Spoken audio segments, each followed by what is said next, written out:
Bonsoir à tous, mesdames, bonsoir, monsieur, bonsoir. Bienvenue à cette nouvelle édition de Le Grand Soir. Édition du lendemain de la finale de la Coupe du Monde de football. C'était hier avec le sacre de la sélection espagnole, 1-0 face aux Argentins de Lionel Messi.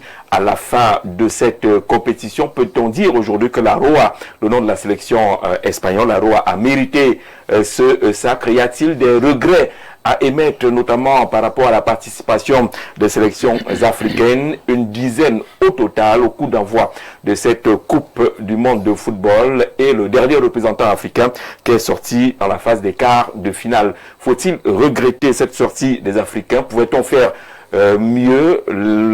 La sélection espagnole a-t-elle mérité son sacre? On va en parler avec nos invités. Ce sont des analystes politiques et des journalistes pour la plupart qui ont choisi venir débriefer cette Coupe du Monde avec nous ce soir et avec vous, puisque le code d'accès, vous le connaissez. Justement, il est affiché au bas de l'écran. Vous pourrez participer également en direct au téléphone pour donner votre point de vue relativement à ce bilan de la Coupe du Monde de football dont la finale s'est jouée aux États-Unis. Invité à échanger avec nous, il est analyste sportif. Jean-Jacques Mbéa, bonsoir et bienvenue. Bonsoir Jean-Jacques Zé, bonsoir à la grande chaîne Info TV. C'est un plaisir de retrouver ce magnifique plateau et ce panel que j'ai laissé pendant un bon bout. Vous savez, il faut toujours faire un replay stratégique pour pouvoir se relancer. Parce qu'il faut dire qu'en communication, on apprend. Lorsqu'on vient sur un plateau et on est récurrent, il faut pouvoir prendre du recul et savoir se relancer. Et je suis heureux d'être invité aujourd'hui. Je salue tout le top management d'Info TV et les techniciens qui nous permettent d'être mis en image, ou bien être en vitrine, être mis en vedette. En fait, c'est le mot que je cherchais, être mis en vedette. C'est un mot très cher à président Paul Biya. Oui. Pourquoi je suis en vedette? Être mis en vedette, lorsqu'on vient ici, on vient aussi partager avec les téléspectateurs ce que nous pouvons avec eux aussi. Je profite, si vous me le permettez, parce que lorsqu'on est sur votre plateau, on profite aussi. Non, mais il ne faut rien nous cacher. On a pensé avec ce recul que vous étiez en campagne électorale. Pour moi, c'est ça? Non, je ne suis pas en campagne électorale. Pour moi, je suis en train de travailler pour la jeunesse de Pouma, pour la cohésion et pour la politique de développement. Vous savez, aujourd'hui, à Pouma, on pense plus développement que politique, parce que politique aujourd'hui nous crée des tensions inutiles, et on pense qu'ensemble, on peut bien relever Pouma. C'est pourquoi, donc, M. Njazé, je vous donne solennellement votre invitation pour la Super Coupe de Pouma. La Super Coupe de Pouma? Oui, 2026, que l'ouverture, c'est le 26 juillet, donc ce dimanche. Vous êtes invité à la Super Coupe de Pouma, une compétition parrainée par deux anciens Lions d'Ontario. Disons qu'il y a un qui est le parrain et l'autre est l'invité. Le parrain, c'est qui? Le parrain, c'est Omambi. François Omambi, qui est le parrain de cette Super Coupe, et André Kangabik est invité d'honneur à cette Super Coupe qui va partager avec ses jeunes frères leur passé, leur vécu, pour encourager les jeunes frères dans cet élan de pouvoir permettre de rêver. Et aussi, on peut parler de Super Coupe sans parler de l'accompagnement des élites. Absolument. Et effectivement, l'élite qui nous accompagne, ils sont nombreux, mais celui qui est le parrain aussi de l'événement, c'est M. Mbappé Penda, que vous connaissez. Auguste Mbappé Penda, le directeur général. Voilà, c'est le chargeur du Cameroun, qui nous accompagne également, parce que la Super Coupe de Pouma n'est pas seulement le sport, c'est aussi un moment de partage, un moment qui permet aussi à promouvoir l'éducation, parce que dans la Super Coupe de Pouma, vous avez des articulations sociales comme la remise des dons aux meilleurs élèves des écoles et collèges et lycées de l'enseignement de Pouma. Et aussi, vous avez aussi derrière ça, vous savez, on dit une population en santé est une population qui travaille, une population travailleuse. Dans ce point, avec la Super Coupe, on a pensé aussi faire des dons en matériel sanitaire et aider les hôpitaux, au niveau de rafraîchir les hôpitaux, pour permettre à ce que les populations de Pouma soient dans les meilleures conditions pour pouvoir travailler. Car à Pouma, on pense qu'ensemble, on peut. D'ailleurs, la devise, c'est unité, fraternité, fair play. Vous pensez que donc à Pouma, on pense ensemble, on pense qu'avec cette Super Coupe, cette première édition d'ailleurs, dont vous êtes invité officiellement, et sur le plateau, je sais que je ferai un peu des jaloux comme mon frère ils vont m'accompagner. Étienne est là, mais je sais quand même que la chaîne Info TV, on peut compter sur Info TV pour pouvoir nous accompagner dans ce grand projet, qui d'ailleurs n'est qu'à sa première édition. Il y en aura et c'est parti pour perdurer dans le temps. Dimanche 26 juillet 2026, le coup d'envoi de cette super coupe de Poumois, tournoi de foot intervillage avec tout ce que vous avez indiqué autour du football, la santé, la société, l'encouragement, l'excellence de ce côté-là. Venez vivre la toute première édition. Nous y serons, tournoi intervillage. On salue la grande élite de Pouma, parce qu'il y a plein d'élites à Pouma. Si on se met à compter maintenant l'émission, on sera à 19h, on n'aura pas fini la liste. Et c'est bien que l'élite se mette ensemble au-delà des chapelles politiques qui sont venues un peu diviser les frères. On voit bien que tout le monde s'est mis pour que ce tournoi soit spécial et qu'il soit particulier du côté de Pouma. Nous serons là-bas dimanche avec les frères Biik. On salue la grande communauté de Sarbayémé de ce côté-là. Non, vous connaissez bien l'endroit. On le présente. Merci beaucoup Jean-Jacques Béat d'être des nôtres. Est-ce qu'on a également des nouvelles avec Franck Lucien Mémé qui est avec nous? Il est juriste, d'accord, mais analyste sportif bien connu. Franck, bonsoir. Bonsoir Jean-Jacques, bonsoir au panel, mes amitiés à l'ensemble des téléspectateurs. Vous savez qu'ils sont notre plus. S'ils ne sont pas là, notre présence ici n'a pas de sens. Donc nous sommes heureux d'être là et merci à la technique qui nous permet d'être audibles et visibles. D'accord, merci. Et je salue avec honneur le top management. Donc mon aîné et grand frère estimé, le président directeur général Dieudonné Venc. D'accord, c'est passé. Vivier, bienvenue, Bikei. Bonsoir. Bonsoir Jean-Jacques. Merci d'être là. Merci de renouveler ma confiance encore. Lundi après-midi. Tout à fait. C'est un jour très compliqué, très complexe. Donc je pense que si nous avons quand même lagué, n'est-ce pas, un certain nombre de programmes qui nous accrochaient tout au long de la journée pour être là, c'est dire que nous avons quand même beaucoup d'estime et de considération pour cette grande chaîne de télévision. Bonsoir également à vos millions de téléspectateurs. Alors, c'est surtout que vous respectez beaucoup ces téléspectateurs-là. Si vous avez justement choisi, malgré l'emploi du temps très chargé, d'être là cet après-midi, c'est tout à l'honneur de ces téléspectateurs qui se sentent ainsi honorés et respectés. Lui, il est de la maison. Étienne Bala, bonsoir. Ouais, merci Jean-Jacques. Bonsoir aux téléspectateurs. Je dis bonsoir également à toute la grande communauté des Bicoques. C'est Bicoques. Voilà, Bicoques, l'arrondissement des Bicoques. Vous savez, hier, on était dans cette fête, dans la tradition des vacances, des grandes vacances avec les championnats de vacances. On a lancé justement la 4e édition des Bicoques Sport Vacances hier au stade du lycée bilingue des Bicoques. Tout s'est bien passé de ce côté. On aura certainement de belles images dans les prochains jours. D'accord, on aime bien cette sympathique cité de Bicoque. On salue également les populations et l'élite de Bicoque. On espère que ce tournoi va bien se passer, que le fair play ça s'annonce d'ailleurs très bien, puisqu'il y a le match d'ouverture.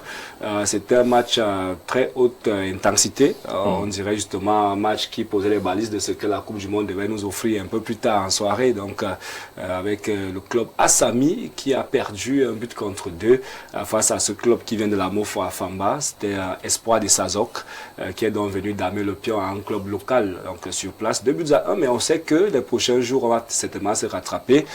Dimanche prochain sera du moins la première journée complète et puis les autres jours également avec 10 clubs au total qui vont rivaliser dans la Grèce de ce côté.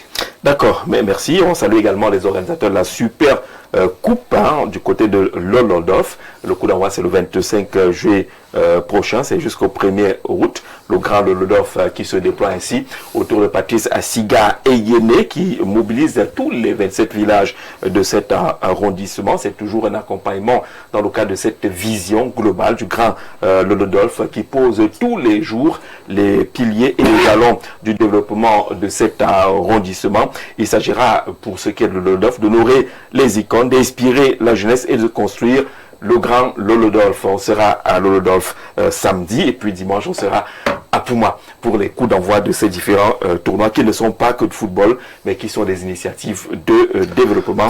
Bon salut bien entendu. Messieurs, je vous invite à faire le tour de quelques kiosques. Vous allez réagir derrière en choisissant chacun un titre qui aura particulièrement retenu son attention. Depuis ce matin dans les kiosques, on retrouve par exemple le quotidien Info Matin qui parle justement de ces activités menées du côté de Cameroun Water Utilities Corporation, Camwater. Cette option qui est nouvelle, une véritable innovation avec des compteurs sans bronze. Pourquoi des compteurs sans bronze? Au regard justement des coups de vol et du vandalisme subis par des compteurs avec bronze. Dans un communiqué rendu public ce 17 juillet, l'entreprise que dit le docteur Blaise Moussa annonce avoir engagé depuis près de 2 ans le déploiement de compteurs d'eau potable conçus essentiellement en matériaux composites. Objectif étant de lutter efficacement contre le vol de ces appareils, non sans appeler les populations à la vigilance face à la fraude et au vandalisme. Cette nouvelle technologie devrait permettre de sécuriser au moins les installations, notamment les compteurs. Info Matin vous a proposé depuis ce matin une édition spéciale hors série, le numéro 29, qui est disponible et qui parle de l'archidiocèse de Yaoundé. Le journal a participé à la célébration de l'an premier de la paroisse Sainte-Elvire du côté de la Meufou et Afamba. Déjà 1 an, et on reconnaît bien à travers la photo qui est proposée par Info Matin les acteurs de cette célébration du premier anniversaire de cette paroisse. Il y a Monseigneur Jean Barga, l'archevêque métropolitain, qui était de ce côté-là, avec à ses côtés le promoteur de cette paroisse, le ministre Luc Magloire Barga Tongna, qui est par ailleurs ministre du Commerce, occasion justement du côté de Kola Famba, dans le département de la Meufou Afamba, de lever des prières, notamment au sein de cette église qui est située à Sa-Zomon, mais également cérémonie qui a été ponctuée par la bénédiction de la salle des fêtes et des nouveaux locaux paroissiaux. C'est une édition spéciale consacrée à cet événement que nous propose Info Matin, justement format spécial. La météo est dans les kiosques. Le tiers d'eau s'intéresse à la sortie du ministre des Mines, le professeur Fou Galistus Gentry, qui a parlé justement de l'évasion de l'or avec ces mesures qui vont être prises, parmi lesquelles ces redressements fiscaux et douaniers. L'État lance donc les redressements fiscaux et douaniers. On apprend avec le journal La Météo que dès le 1er août prochain, une équipe mixte, MINMIT, ministère des Mines, Soramine, DGI, la Direction Générale des Impôts, également la Direction Générale du Trésor, va recouvrer cette équipe mixte-là. En interne et en externe, environ 300 milliards de manque à gagner en termes d'impôts et taxes issues des déclarations minorées et des défauts de déclaration pour les exercices 2023 à 2025. C'est une opération qui va s'ébranler dès le 1er août prochain. Si on s'en tient à l'information proposée par la météo, on reste dans le même domaine, celui de l'exploitation minière, avec mutation qui parle justement de ces 2000 milliards qui sont visés par les pouvoirs publics, avec la nouvelle organisation et la vision qui est soutenue de ce côté. L'État pourrait gagner 2000 milliards de francs CFA. La restructuration en cours dans le secteur extractif, conduite par le ministre des Mines et du Développement technologique, est justement porteuse de substantielles retombées dans le budget de l'État. Comment et pourquoi? Propos du ministre relayés par notre confrère ce matin, et vous le verrez également parmi les petits titres choisis par notre confrère. On parle de l'affaire Martinez-Zogo avec cet escroc qui a été démasqué. Peut-être dans la suite de ces revues de presse, on comprendra davantage. Le journal a suivi les traces du ministre de l'Eau et de l'Énergie qui était en N'Djamena, c'est la capitale tchadienne. Cameroun Tribune en parle ce matin en évoquant des concertations qui continuent entre le Cameroun et le Tchad. Porteur d'un pli fermé du chef de l'État tchadien à son homologue camerounais, le ministre d'État, ministre des Affaires étrangères, de l'intégration africaine et des Tchadiens de l'étranger, le docteur Abdoulaye Sabré Fadoul, a été reçu ce vendredi au palais de l'Unité par le ministre d'État, secrétaire général Ferdinand Ngongo, au nom du président de la République, pour restituer cette information. Les échanges ont lieu au palais de l'Unité, donc entre le ministre tchadien, l'émissaire du président tchadien et le secrétaire général de la présidence de la République. Ces concertations qui se poursuivent entre les deux pays. Le jour est dans les kiosques. Le journal d'Aman Mana s'intéresse à la décentralisation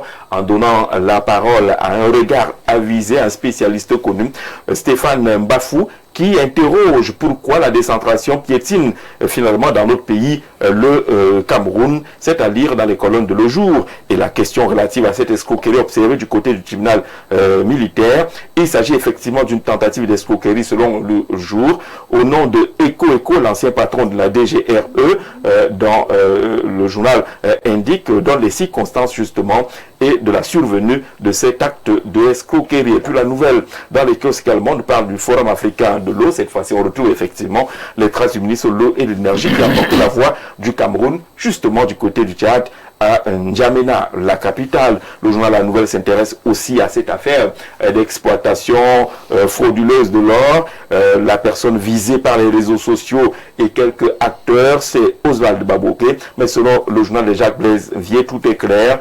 Et Oswald Baboké est simplement la cible des tribalistes haineux, selon notre confrère de La Nouvelle. Et puis, il a lancé cette opération de lutte contre les églises illégales. C'est le ministre de l'administration territoriale. Sans détour, parle d'activités illégales, justement, mais cette fois-ci, en s'intéressant aux associations, et une association qui est dans le viseur justement du MINAT, selon notre confrère, l'association dénommée Nations Unies des droits hommes, police d'intervention générale, est interdite d'activité sur toute l'étendue du territoire national suite au retrait de son récépissé de déclaration délivré par la préfecture de la Mefou et Afamba, des mesures acté par le ministre de l'administration territoriale depuis le 16 juillet dernier, qui interdisent donc toute activité de cette association. Et concernant l'évasion de l'or entre 2023 et 2025, le pied de une de sang détour parle justement de la stratégie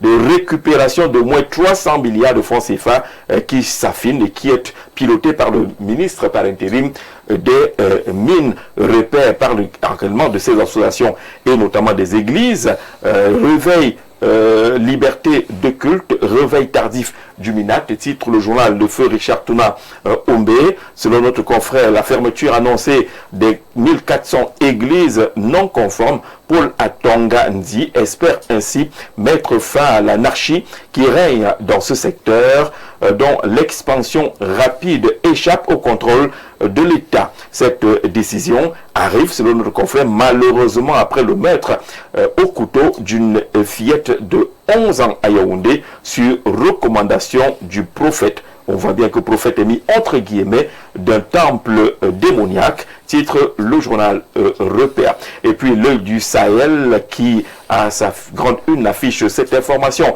assez triste, c'est du côté de Garoua, le chef de la région du Nord, où 15 personnes ont disparu après le naufrage d'une pirogue, un véritable drame. Et puis on boucle avec le journal satirique, le Popoli, qui est en kiosque ce matin, il nous parle de l'électricité avec les difficultés actuelles. On va dire le bandeau noir, l'État risque de laisser Socadel, la société camerounaise d'électricité, dans le noir au regard des faits constatés sur le terrain, au regard des chiffres et de la naissance de cette nouvelle entreprise.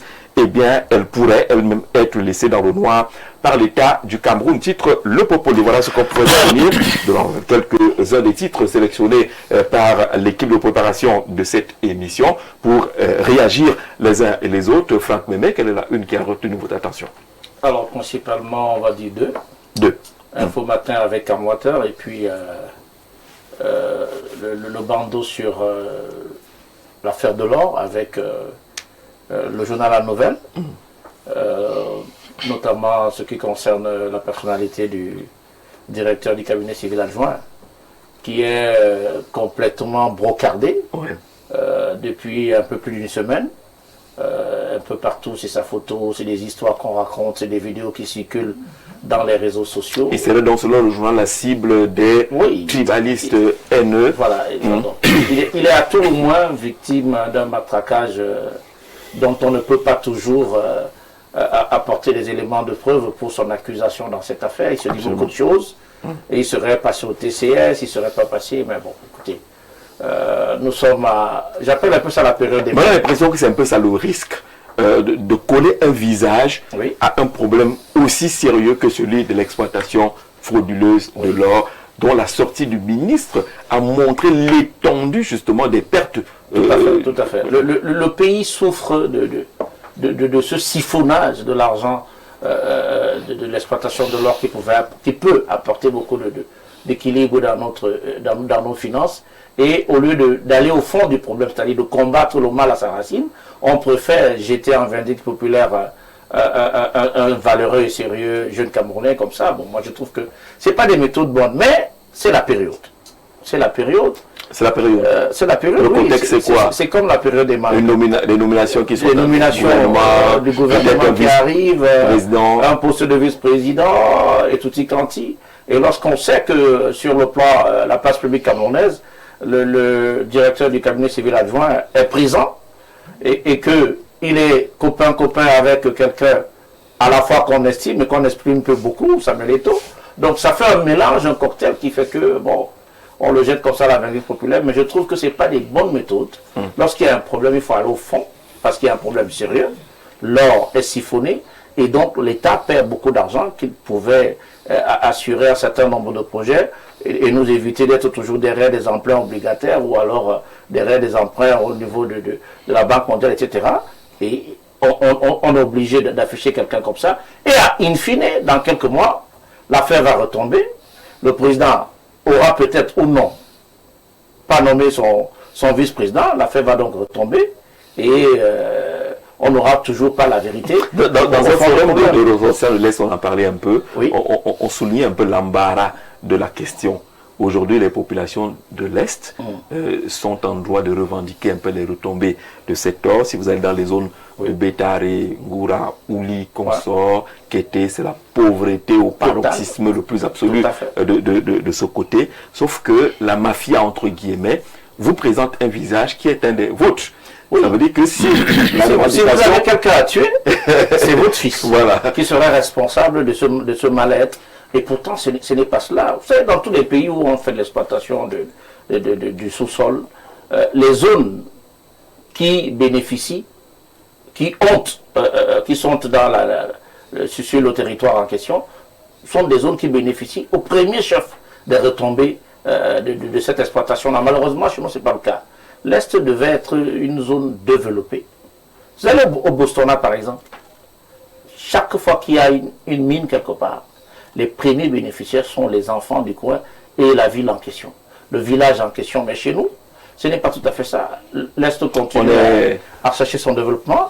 Alors l'église de Dieu. La mamelle nourricière du Cameroun. Parce que autant d'argent qui sort de là, sur les mines, ça devrait faire... Les communes comme Bétaré seraient des paradis aujourd'hui. Des paradis, ce seraient des petits Dubaï. Oui, ce seraient des petits Dubaï. Malheureusement, on en est encore là. Donc il faut repenser la politique minière. Beaucoup de choses sont faites. Je peux en parler avec beaucoup d'attention puisque je suis dans une société qui est dans le domaine, notamment au niveau du fer. Donc il faut faire attention avec ce genre d'affichage et aller au fond. Maintenant, il y a une sortie du ministre qui permet de comprendre un peu et surtout cet engagement de traquer ceux qui ont fait des déclarations factices pour pouvoir récupérer au moins 300 milliards. Mais entre 300 milliards et les 2000 milliards dont parle par exemple Mutation, il faut encore bien chercher. Dans tous les cas, on s'est rendu compte dans tous les cas pour chuter sur la question de l'or qu'il y a beaucoup de choses que l'État du Cameroun devrait faire. Le ministre des Mines ne peut pas faire grand-chose seul. L'exploitation minière appelle l'intervention de plusieurs sectoriels et de manière efficace. Il faut que tous ces mécanismes-là puissent fonctionner pour protéger l'or. La Sonamine doit être dotée justement de tous les pouvoirs possibles parce que les textes créant la Sonamine nous donnent un ensemble de pouvoirs mais qu'ils n'exercent pas. Non, le problème avec la Sonamine aujourd'hui, c'est qu'on a créé une structure, on lui a donné à travers la loi et son statut un certain nombre de pouvoirs pour agir dans le domaine, mais qu'on restreint à travers le fonctionnement.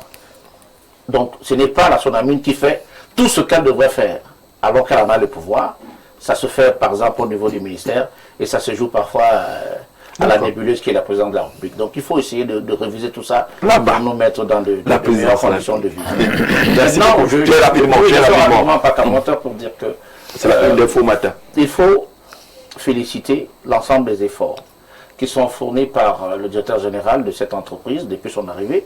Moi j'habite dans la zone de Séméon. Il y a 3-4 ans. On remplissait tellement la maison de bonbonnes. C'était comme un camp de réfugiés. Comme un camp de réfugiés parce qu'en bois minéral.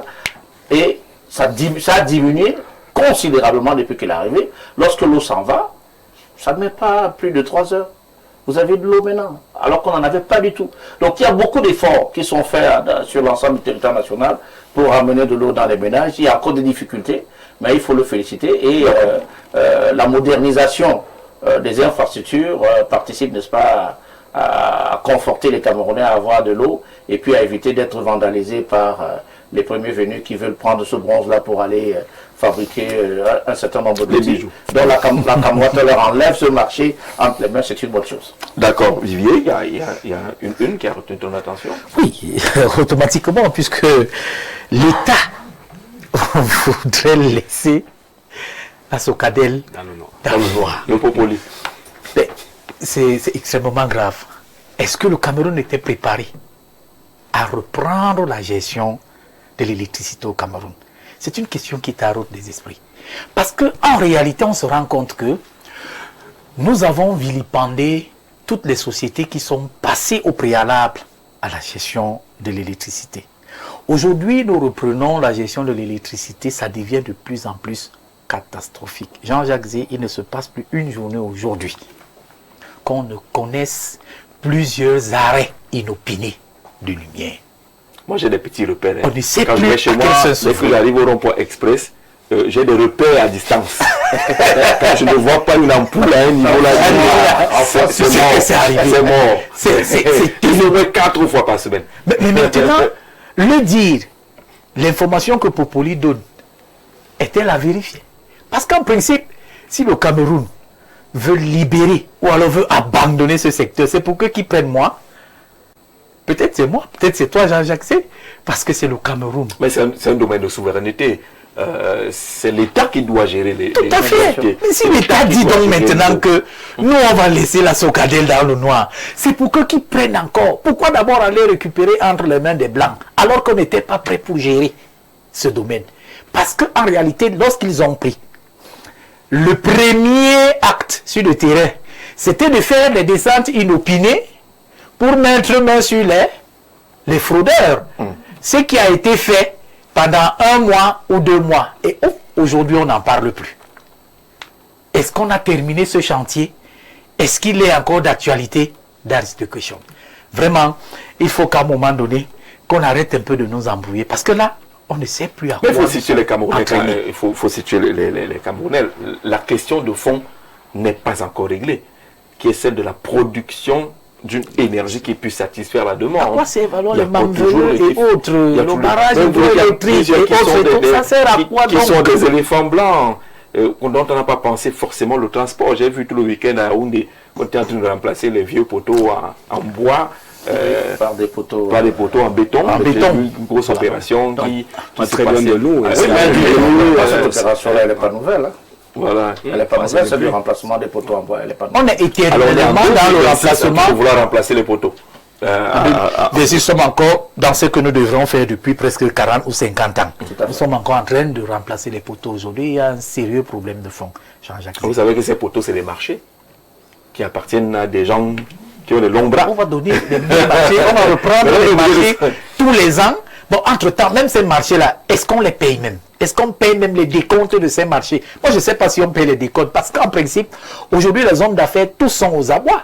Ils disent qu'on ne paye pas au ministère des Finances, on ne fait pas ceci, on ne fait pas cela. Mais ils sont toujours en train d'aller prendre des marchés. Et des costauds marchés qui vont au-delà des milliards. Donc, il faut comprendre que ce titre-là, ma foi, m'intrigue beaucoup. Et je suis même confus à la fois. D'accord. Je crois que c'est ce que le Popoli recherchait. On commence à interroger les options, les choix des pouvoirs publics. Parce que pour le consommateur, pour le Camerounais, tant qu'il n'a pas appuyé l'interrupteur, l'ampoule s'est allumée, appeler Socadel, appeler Eneo, appeler AES, appeler Sonel, ce n'est pas son problème. Encore que s'il était bien satisfait, il ne chercherait même pas à savoir comment s'appelle même la société, si c'est la Socadel ou pas. Le problème ici, c'est qu'il faut que nous ayons une fourniture effective d'électricité. Nous n'en avons pas. Moi, par exemple, dans mon village, je vous rappelle qu'on passe des semaines. Parfois, au point où il y a quand même des installations. Oui, il y a des écarts. À Ezeka, centre, il y a quand même des installations. Mais à un moment donné, nous sommes à 2 semaines de préfet, même c'est tout. J'ai vu la route qui va à Ezeka, entre Boumier et Ezeka. Voilà, s'il vous plaît, ne soulevez pas ce débat. C'est un autre. J'ai pensé qu'à Joumentan, on avait le bouton. Et vous savez qu'est-ce qui se passe? C'est qu'aujourd'hui, à l'approche de l'obsèque du général Philippe Mpaye, on est en train de rafistoler, on est en train de boucher les trous. D'où la question de savoir, on va boucher les trous tous les ans. C'est une route qui a au moins 30 ans ou 40 ans. Donc il faut automatiquement, et on s'en souvient que c'était avec l'influence du général Semeng que réellement il y a eu cette route qui passait par Rizeka pour aller à Lolodorf. Bon, aujourd'hui le général Semeng n'est plus là, celui-là qui pesait de tout son poids. Bon, il est là, il est peut-être un peu... Il n'est plus aux affaires. Il n'est plus aux affaires. Il n'est plus aux affaires. Celui qui pouvait un peu gérer est décédé. Celui qui pouvait un peu gérer est décédé. Bon, maintenant, on va s'appuyer sur ses obsèques pour lui rendre honneur. Peut-être d'être une couche. Non, on fait le wassa. Voilà. C'est même ce qui est en train d'être fait actuellement. J'ai aperçu le ministre des Travaux publics sur le terrain à l'entrée de Boumiébel, la dorsale Boumiébel là, en train de donner le coup d'envoi, en train d'inaugurer la réfection de cette route, comme si on était en train de déposer un butune nouvelle. Ils vont finir par nous appeler à faire mourir nos élites pour que la route soit un peu rafistolée. On a vu dans certaines localités, la maman d'un ministre est décédé, on a arrangé. Donc ça veut dire qu'on va toujours appeler au décès pour qu'on arrange les routes. N'arrivons pas là. Georges Abéa, quelle une? Bon, moi, c'est la une. Bon, j'ai aimé la une d'Info Matin par rapport à Kamwata, parce que le changement des compteurs qui passe du bronze au PVC. Ouais. Si je me trompe, c'est une bonne innovation parce que nous-mêmes, on subissait cela dans nos quartiers. Et vous savez, à une époque même, il n'y avait pas le compteur, il y avait tout le tuyau, en fait, tout le tuyau qui mène au sol. Ça veut dire que de l'arrivée du tuyau jusqu'au compteur, c'était pratiquement en bronze. Donc, du coup, il sectionnait carrément pour aller utiliser. Je crois que c'est une innovation et il faut féliciter le docteur Blaise Moussa qui se bat. Il ne va pas se faire beaucoup d'amis dans le secteur des Louba. Non, il se bat. Parce qu'il faut dire que je suis souvent moins élogieux. Non, il faut dire des choses. Il y a un Camerounais qui essaye, même s'il se casse la gueule parfois, il essaye. Il tombe, il se relève. On ne se casse la gueule que ceux qui essayent. Ceux qui essayent. Donc, il essaye, il se bat. On a vu un témoin vivant qui dit qu'à Siméon, l'eau coule déjà. Non, mais il n'est pas le seul témoin. Je suis également le seul témoin.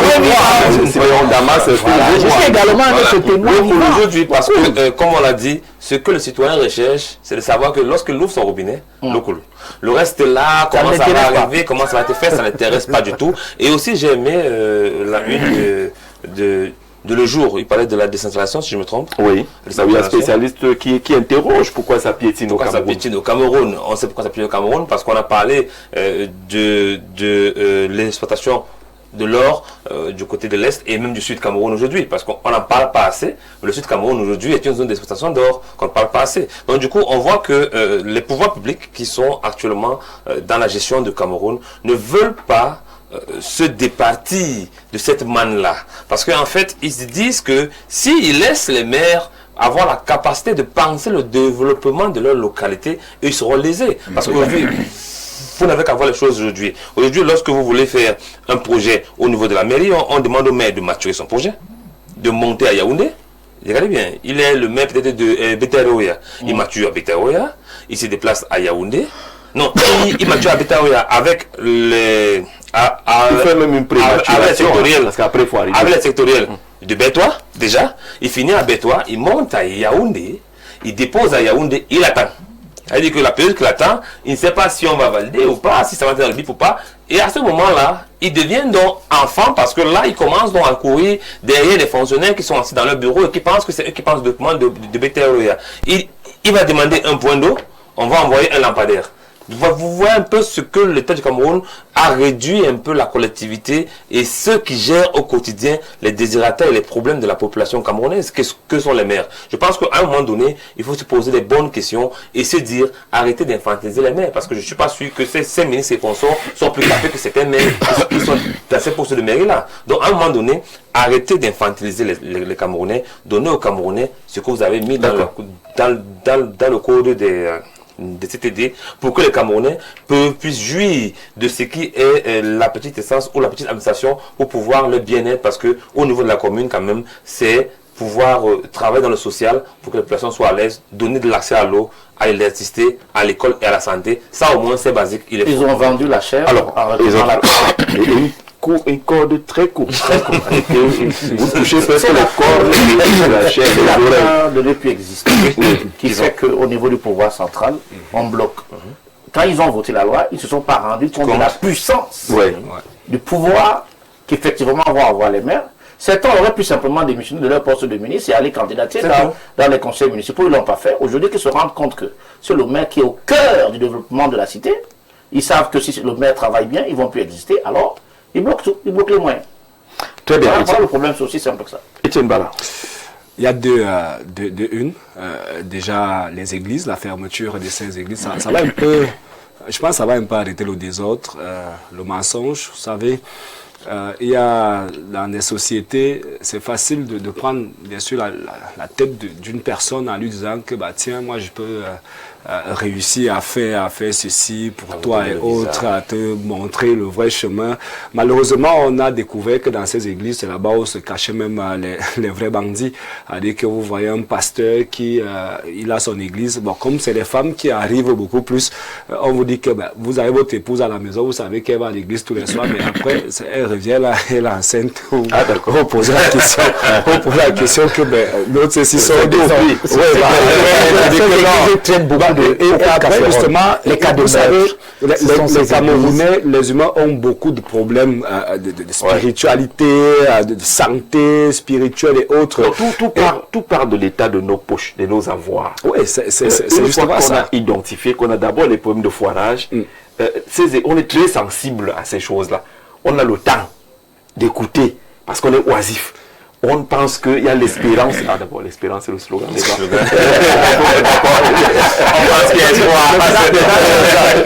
Est-ce qu'aujourd'hui, lorsque on va arriver à fermer, si vous êtes puissant, vous en tant que pasteur, la personne qui vient fermer, il faut tout de suite l'attaquer. On voit justement si on ne peut pas fermer.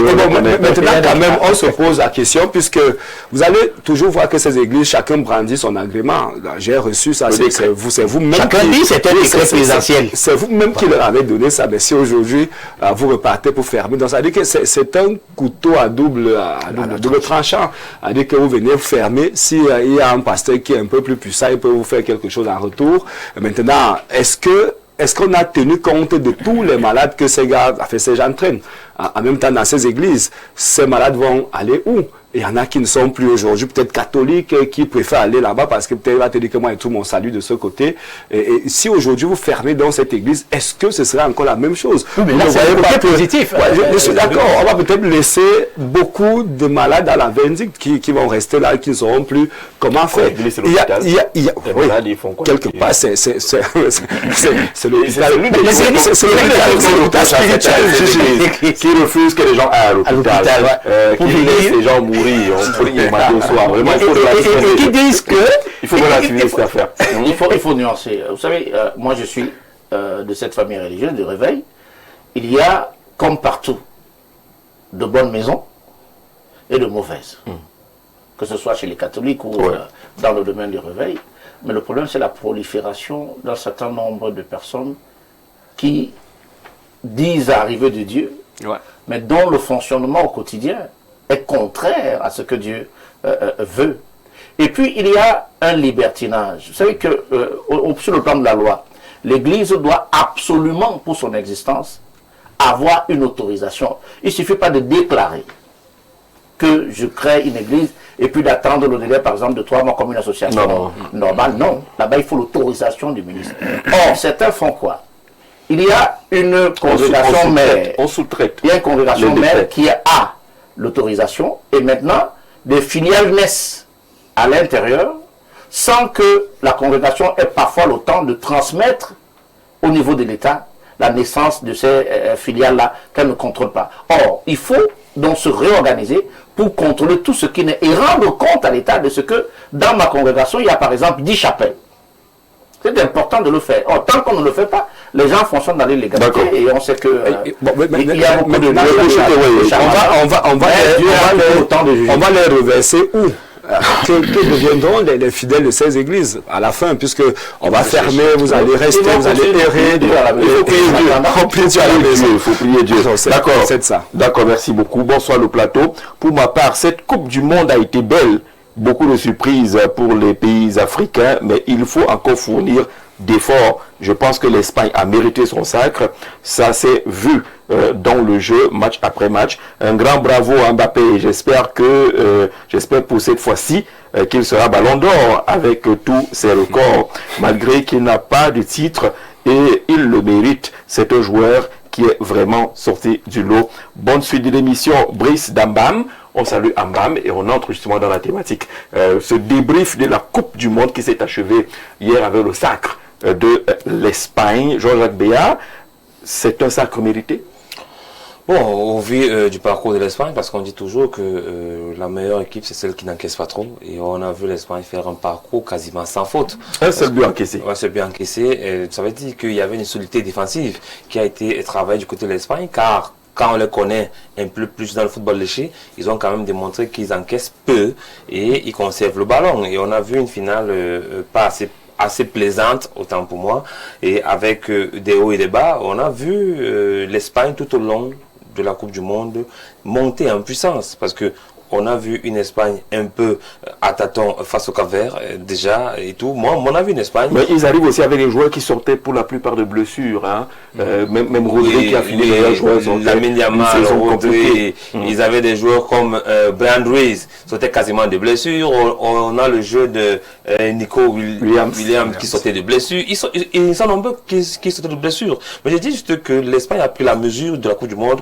au fil de son parcours. On a vu dans ces différentes sorties, l'équipe d'Espagne s'adapter à l'adversaire. C'est ça aussi la force des grandes équipes, c'est qu'ils se disent, on contrôle le ballon, mais on se joue en fonction de l'adversaire que nous avons en face, parce que le match qu'on a vu face à la France, c'est pas le même match qu'on a vu en finale face à l'Argentine. On a vu l'Espagne, certes en maîtrise, mais est assez prudent en jouant sur les faiblesses de l'Argentine pour essayer de marquer le but salvateur, et d'ailleurs c'est arrivé lors des prolongations. Mais je pense que l'Espagne a mérité de gagner cette victoire, malgré que nous pouvons apporter des éléments de correction, mais quand même quand vous êtes champion, on n'a qu'à applaudir. C'est un beau champion donc. C'est pas une fabrication. C'est un très beau champion. Il n'a pas bénéficié de quelques faveurs, non? Les faveurs, vous savez, ce sont les humains qui sont les arbitres. Et en tant qu'humain, on peut faire une erreur lors de match où on peut oublier de siffler une faute par-ci, par-là, ou un carton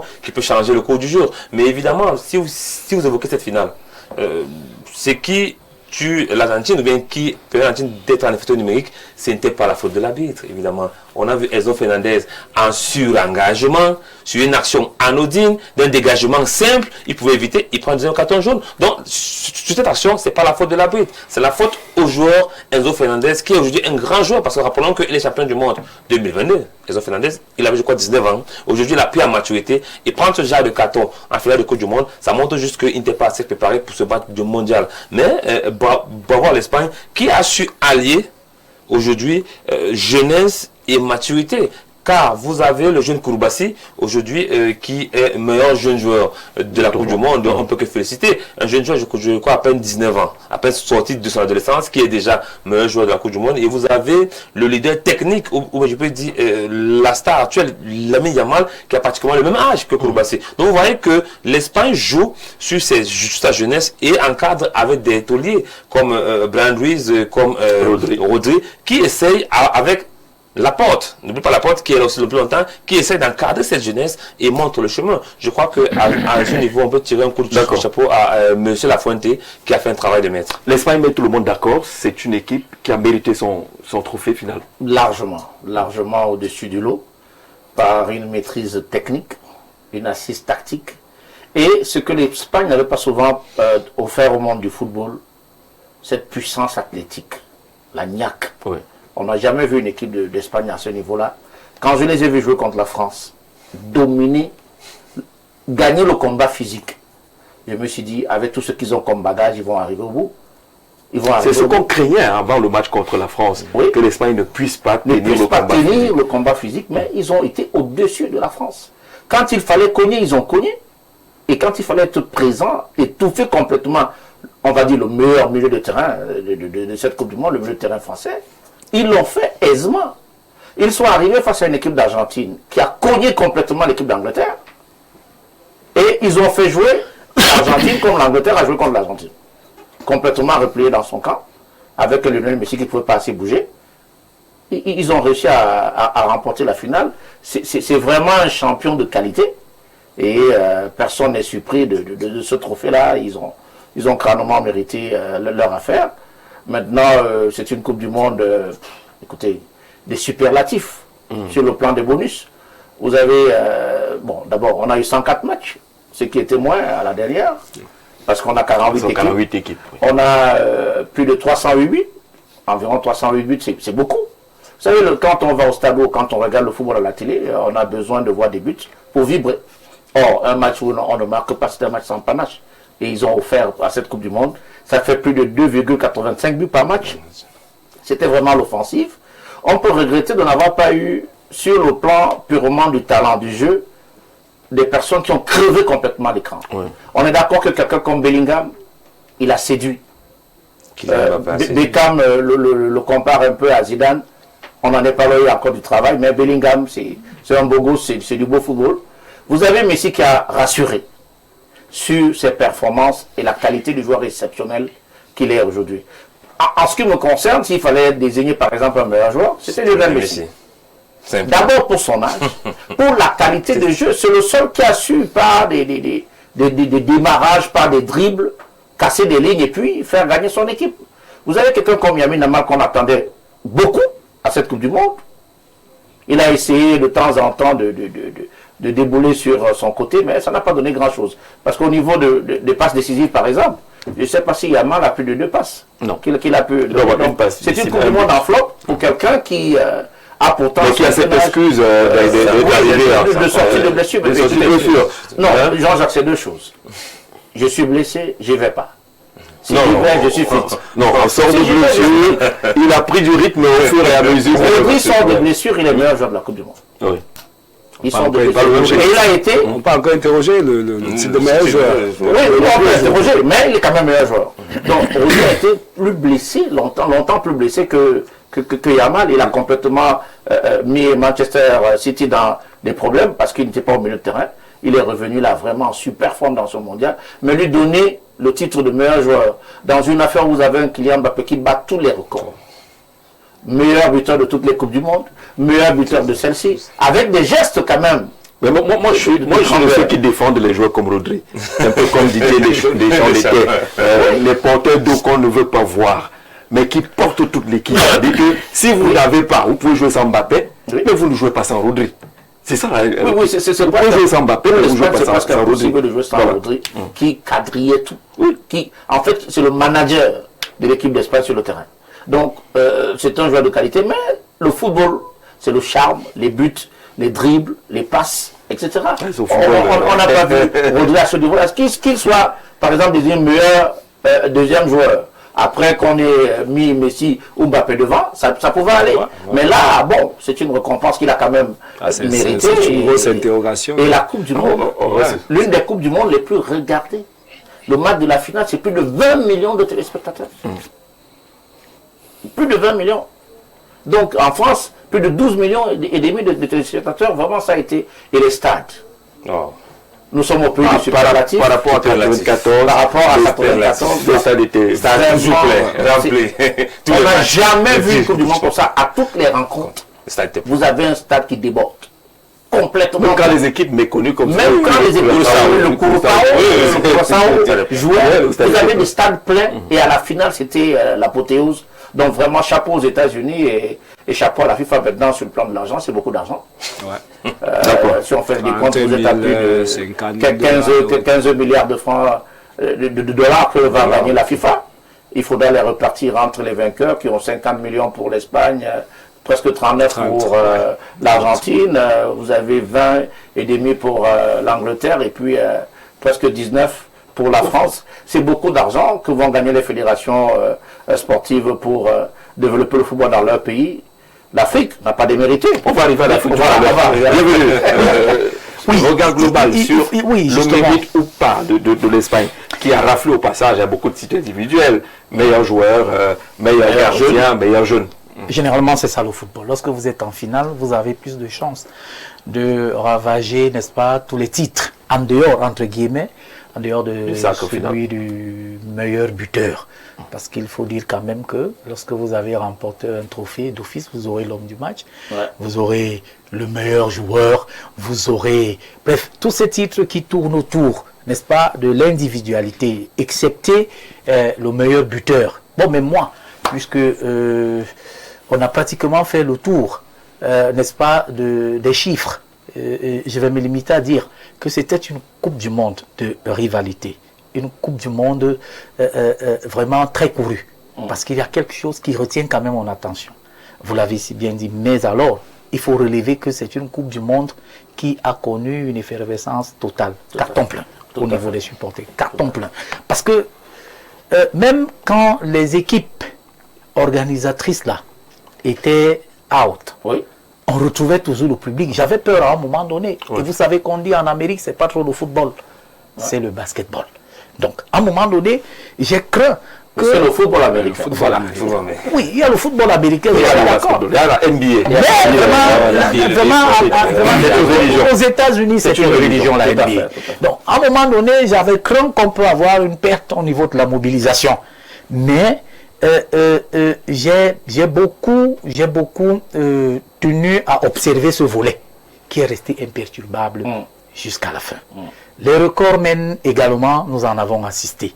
Des individualités, nous en avons encore découvert, n'est-ce pas, au cours de cette compétition.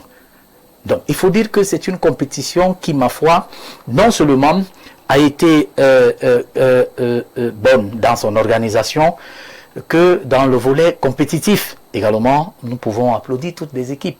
Vous avez dit, nous allons revenir sur l'Afrique tout à l'heure, mais il faut quand même relever que avant d'y entrer de plein pied, l'Afrique n'est pas déméritée dans cette compétition. Je ne suis pas d'accord. D'accord, vous avez on reste d'abord sur l'Espagne.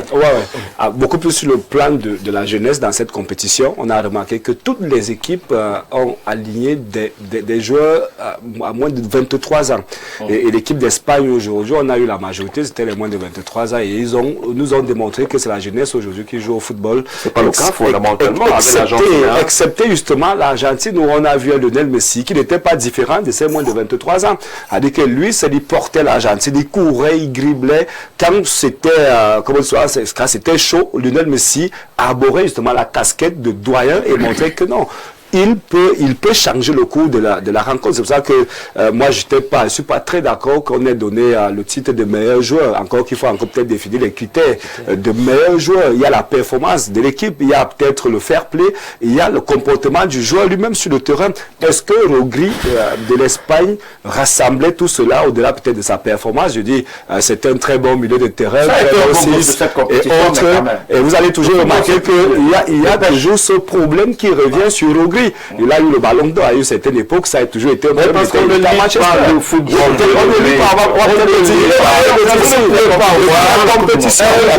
C'est le meilleur joueur. Est-ce que dans ou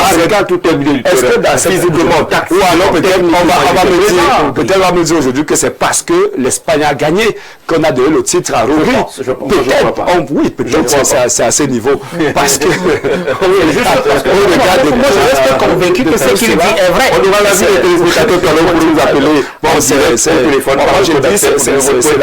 Oui, c'est la jeunesse aujourd'hui qui nous a émerveillés dans cette Coupe du Monde. On a compris que même pour qu'on en parlait de l'Afrique, pour que le Cameroun arrive à ce niveau, il faut revoir cet nombre de choses. Pour que l'Afrique arrive, il faut revoir ce nombre de choses. L'Afrique peut-être a eu ce problème de gestion de fin de match qui n'a pas été le cas chez les autres. Donc, je dis félicitations aux États-Unis qui ont su organiser cette compétition, le Canada et le Mexique aussi. On a pensé à un moment donné que lorsqu'on va éliminer ces équipes, ce sera terminé avec peut-être la sortie de Donald Trump à un moment donné sur le joueur, Balogun. On a cru que les choses devaient aller peut-être d'une autre manière après l'élimination des États-Unis, mais que non, on l'a vu lui-même, il était fier lorsqu'il partait de le trophée à l'Espagne. Donc, ça dit qu'on a mis les petits pas les grands du côté des États-Unis et des autres pays. Le fair play. D'accord, vous avez les avis des footballeurs comme Christophe Dugarry, par exemple, qui s'insurge du fait qu'une Coupe du Monde à 48, c'est du n'importe quoi. Ça favorise les buts.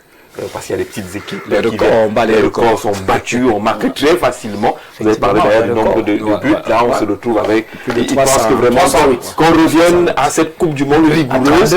Là où dire que quelqu'un est à la Coupe du Monde, ce n'est pas donné. Mais là, à 48, c'est tellement ouvert, les gens auraient pu battre tous les records.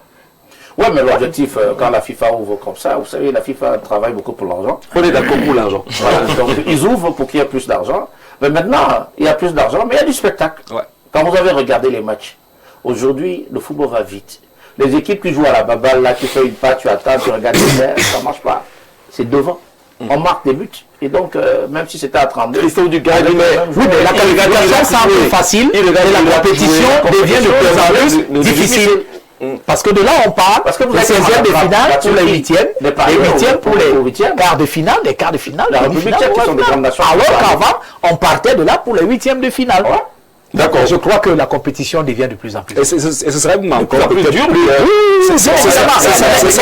Les équipes qualificatives. L'Irak, la Jordan, je ne sais pas trop comment. La phase qualificative semble être facile. Mais la phase compétitive est difficile. Après, ça dépend. On va peut-être aller jusqu'au au niveau des autres continents. On comprend qu'il n'y a pas aussi des adversaires comme on peut les avoir en Afrique. On revient à votre. Donc, on revient à vous. Bonsoir au téléphone. Bonsoir. Bonsoir, monsieur Anzadze. Oui, monsieur, comment vous appelle? C'est Arnaud depuis l'Espagne. Depuis l'Espagne, Arnaud, c'est un plaisir de te retrouver sur Info TV cette fois-ci. Alors, regard sur le champion, l'Espagne et la qualité de la compétition. Le champion est mérité, c'est le football qui a gagné. Bien sûr, on est triste pour Messi, mais l'Espagne a dominé tout au long du tournoi. Il n'y a que contre le Cap-Vert que c'est un peu choqué. Bon. Ils n'ont pas ce style d'attaquant qui est renard de surface, mais on voit bien que avec le jeu un peu ouvert, il peut faire la différence. Et je crois qu'ils ont gagné le mérite de les revenir. D'accord. Il n'y a pas de contestation sur la désignation des prix individuels, par exemple? Oui, bon. Meilleur joueur, moi je pensais qu'on devait quand même donner à Lionel Messi parce que bon, si l'Argentine est arrivée jusque-là, c'est lui qui a vraiment porté. Mais je récompense parce qu'il est arrivé jusque-là ou bien parce qu'il est âgé. On récompense quoi? L'âge ou la performance? Il est partout. La performance, parce que si l'Argentine est arrivée jusque-là, c'est vraiment parce que ils ont eu un grand Lionel Messi. Ouais. Sinon, offensivement, l'Argentine ne pouvait pas tenir sans sur Lionel Messi là. Ouais. D'accord. Après, meilleur gardien, c'est mérité. Il a encaissé qu'un seul but. Meilleur jeune football, c'est mérité. D'accord. Merci Arnaud depuis l'Espagne. On va prendre deux autres personnes. Bonsoir à l'équipe et bienvenue spécialement. Une victoire méritée, celle de l'Espagne. C'est le fruit d'une équipe complète et constante tout au long du tournoi pour l'Espagne. L'Afrique, elle quitte la compétition avec le regret de ne pas avoir les demi-finales pour la 5e fois consécutive. Pourtant, ce regret se conjugue avec une performance historique. 9 sélections sur 10 qualifiées pour les 16e de finale, mieux que l'Asie. Et le Maroc, comme l'Égypte, allant encore plus loin, l'Espagne est donc au sommet parce qu'elle a su transformer sa domination en titre. L'Afrique reste au regret parce qu'elle a prouvé sa valeur collective sans réussir une fois de plus à la faire aboutir au sommet. Georges, depuis le Sénégal. Merci Georges. Au téléphone, bonsoir. Oui, bonsoir, Jean-Jacques. Comment vous appelez, monsieur? J'ai donné ma fête. D'accord, on vous écoute.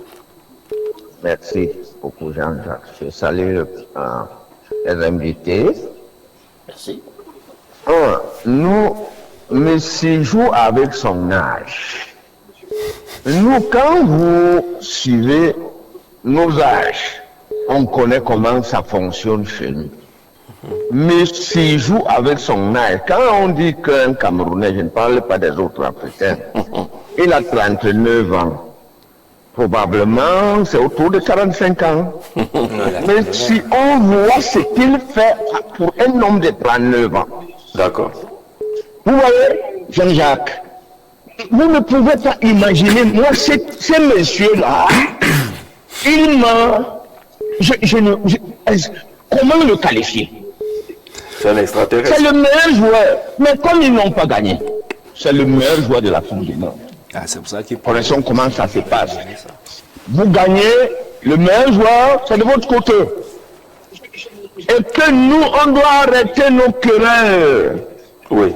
Vous pouvez imaginer, Jean-Jacques, le Sénégal, phase finale d'une Coupe du Monde. Et il y a encore les problèmes de primes de la CAN passée. La gouvernance. D'un cœur de la CAN. Ici, chez nous, au Cameroun, les problèmes, on est à la FIFA, on est à la CAF, les problèmes tous les jours. Qu'est-ce qu'on doit s'attendre à quoi? Il ne prendra jamais ça du côté de la France, du côté de l'Espagne, du côté de l'Argentine. L'exemple est... Merci beaucoup. Merci. On prend quelqu'un d'autre. Allô, bonsoir.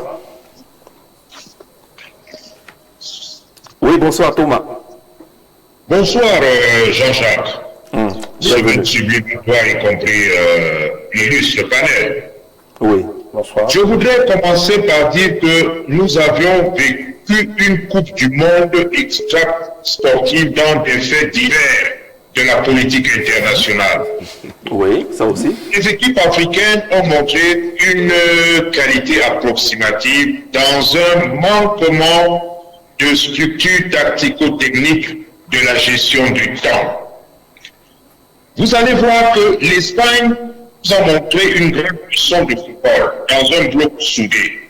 On a coutume de le dire, qui veut aller loin ménage sa monture. Les Espagnols, dans un collectif bien huilé dans tous les compartiments, étaient supérieurs techniquement et tactiquement. Pour chuter donc, Jean-Jacques, la CAF est à l'image de l'Union africaine, à nous faire vivre des frustrations. J'ai beaucoup pleuré l'absence de M. Issa Hayatou, paix à son âme. Mais il y avait des stades pleins dans un arbitrage aussi approximatif. Bonne émission. Merci Thomas Massok pour cette contribution. Une ou deux personnes encore avant de revenir à nos invités qui sont sur le plateau. On vous salue depuis le Bénin. On voit bien vos images, vos messages du Sénégal également. Allô, bonsoir. Oui, bonsoir. Vous êtes déjà connecté. Bonsoir, monsieur. Alors, on va essayer de... Bonsoir Jean-Jacques. Oui, comment vous appelez? Oui, bonsoir Jean-Jacques. Oui, allez-y. Comment vous appelez? Quel est votre point de vue par rapport à cette Coupe du Monde? Oui, je voudrais réagir. Vous y êtes. Je suis Patrick Ntom depuis Okadouma. On t'écoute Patrick, vas-y. Oui, il y a un monsieur qui dit que lorsqu'on a gagné la Coupe du Monde, forcément, le meilleur joueur sort de cette équipe-là. C'est pas vrai. Parce qu'en 2010, Lionel Messi... Oui, en 2000, je crois... En 2014. En 2014. Oui. 2018 aussi. On t'écoute Patrick, sauf que toi tu suis l'émission à travers le téléviseur. Ça fait que tu es un peu décalé. Il faut suivre l'émission directement par ton téléphone pour réagir facilement. Allô, bonsoir, quelqu'un d'autre? Bonsoir, monsieur. Oui, comment vous appelez? Allô, vous êtes connecté, on vous écoute. Bonsoir, monsieur. Monsieur Jean-Jacques, vous écoutez le panel. Oui. Je voulais dire que moi, pour le monde qui est eh bien, il y a eu beaucoup de... Alors, on revient à vous tout à l'heure. Les avis des uns des autres, Jean-Jacques, sur la victoire de l'Espagne, est-ce que ce n'est pas la victoire d'une préparation qui se dessine au quotidien? On a l'impression qu'avec l'Espagne, ce n'est pas des générations spontanées. On voit l'équipe venir. J'attendais cette question. Ah, d'accord. Cette question venant de vous. Vous savez, l'Espagne démontre une fois de plus que lorsqu'on pense l'avenir, on peut construire quelque chose de fort. Jusqu'en 2010, l'équipe d'Espagne était une équipe quelconque. Je dis quelconque, ça veut dire qu'ils avaient des gros noms, des noms ronflants, mais ce n'était pas une équipe qui arrivait au bout d'une compétition. Et vous avez vu depuis 2007, puisque c'est en 2006 que l'histoire a commencé à être construite avec le renforcement de Barcelone et du Real Madrid, les deux clubs phares. Vous avez vu comment la fédération espagnole a travaillé avec un profil de joueurs. Ils ont dit quel football nous voulons jouer. C'est la question simple et basique. Ils ont défini une politique. Ils ont défini une politique de jeu et une identité de jeu à l'espagnol.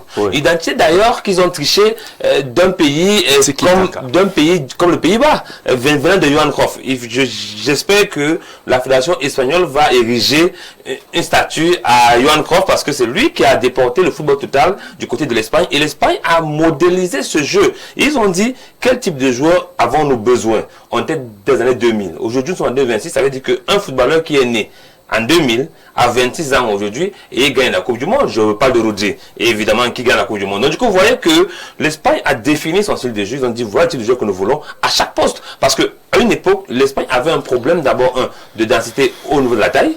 Ils avaient un problème des joueurs qui n'étaient pas assez physiques. Ils ont travaillé ça. Et vous voyez donc aujourd'hui, c'est le résultat d'une pensée, c'est le résultat d'une conception en l'Espagne. Donc aujourd'hui, on voit, depuis 2008, d'ailleurs à l'Euro 2008, Mondial 2010, après jusqu'à l'Euro qu'ils ont gagné dernièrement, puisque rappelons que l'Espagne a gagné toutes les compétitions où ils ont participé majeures. C'est-à-dire que l'Euro, parce qu'ils ont gagné, l'Euro 2024, ils ont gagné, ils gagnent le Mondial 2026. Ça veut dire qu'ils sont dans les Jeux Olympiques. Ils gagnent la Coupe des Nations. La Ligue des Nations. La Ligue des Nations. Non, la dernière a été gagnée par le Portugal. La dernière a été gagnée par le Portugal en 2025 par le Portugal. Donc du coup, ils gagnent en 2024, mais 2025 ils gagnent par le Portugal. Vous voyez que donc en fait, ils sont dans un construit d'une identité de jeu et c'est ça qui a fait la différence. Vous voyez, l'Espagne depuis 2008, sous la souvenance, joue avec un faux avant-centre. David Villa, Torres, quand même, était là, mais l'équipe d'Espagne jouait en faux avant-centre. Et c'est l'identité qui a continué. On a vu les Tchèques Fabregas avant-centre en Espagne, gagner le mondial, tout simplement. Donc, on pense que l'Espagne a construit son jeu sur une base, sur une philosophie, et même sur la morphologie des joueurs qu'il faut former. Et ça, c'est à tirer un coup de chapeau et à dire aux pays qui regardent l'Espagne de se dire, construisons le football. Vous voyez, par exemple, en Espagne, comme dans les pays développés dans le football, il n'y a pas de génération miracle. Pas miracle, spontané. Non. On vous dit génération 2000, génération 2010, 2011, 2012, on les suit et on connaît à quel niveau ils vont atteindre et comment ils vont entrer de leur pays. Et vous voyez donc des résultats. Parce que quand vous voyez l'Espagne jouer, à aucun moment l'Espagne est dominée dans un match en position de balle. Aucun match.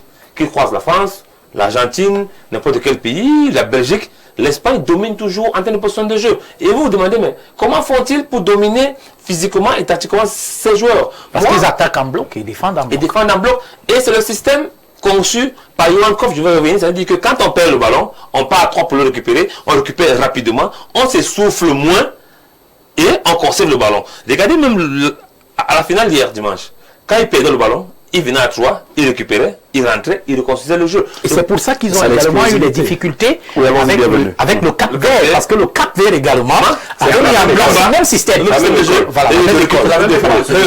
C'est pour cette raison, de toutes les rencontres, bien évidemment, de l'Espagne, c'est avec le Cap Vert qu'ils ont effectivement tenu.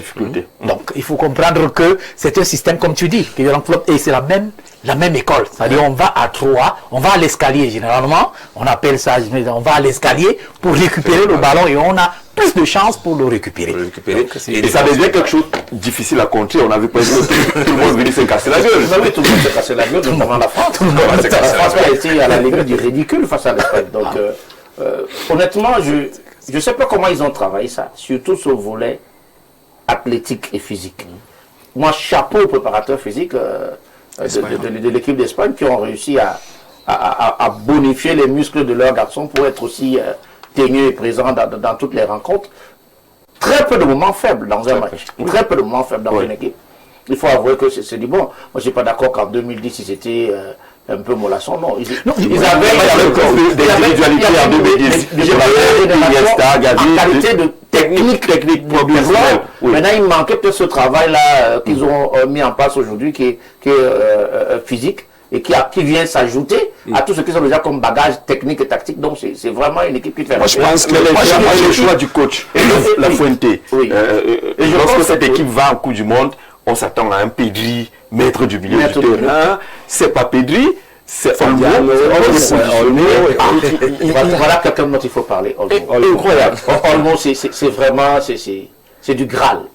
Il a été si bon, techniquement au-dessus. Pour moi, il était le maître à jouer là-dedans. C'était le maître, c'est-à-dire que c'était au-dessus de la mêlée. La qualité technique du garçon elle est formidable. Avec beaucoup révolutionné. Olmo prendre ce titre de meilleur joueur à la place de Rogri. Par exemple. Moi, je voulais dire que c'est un processus,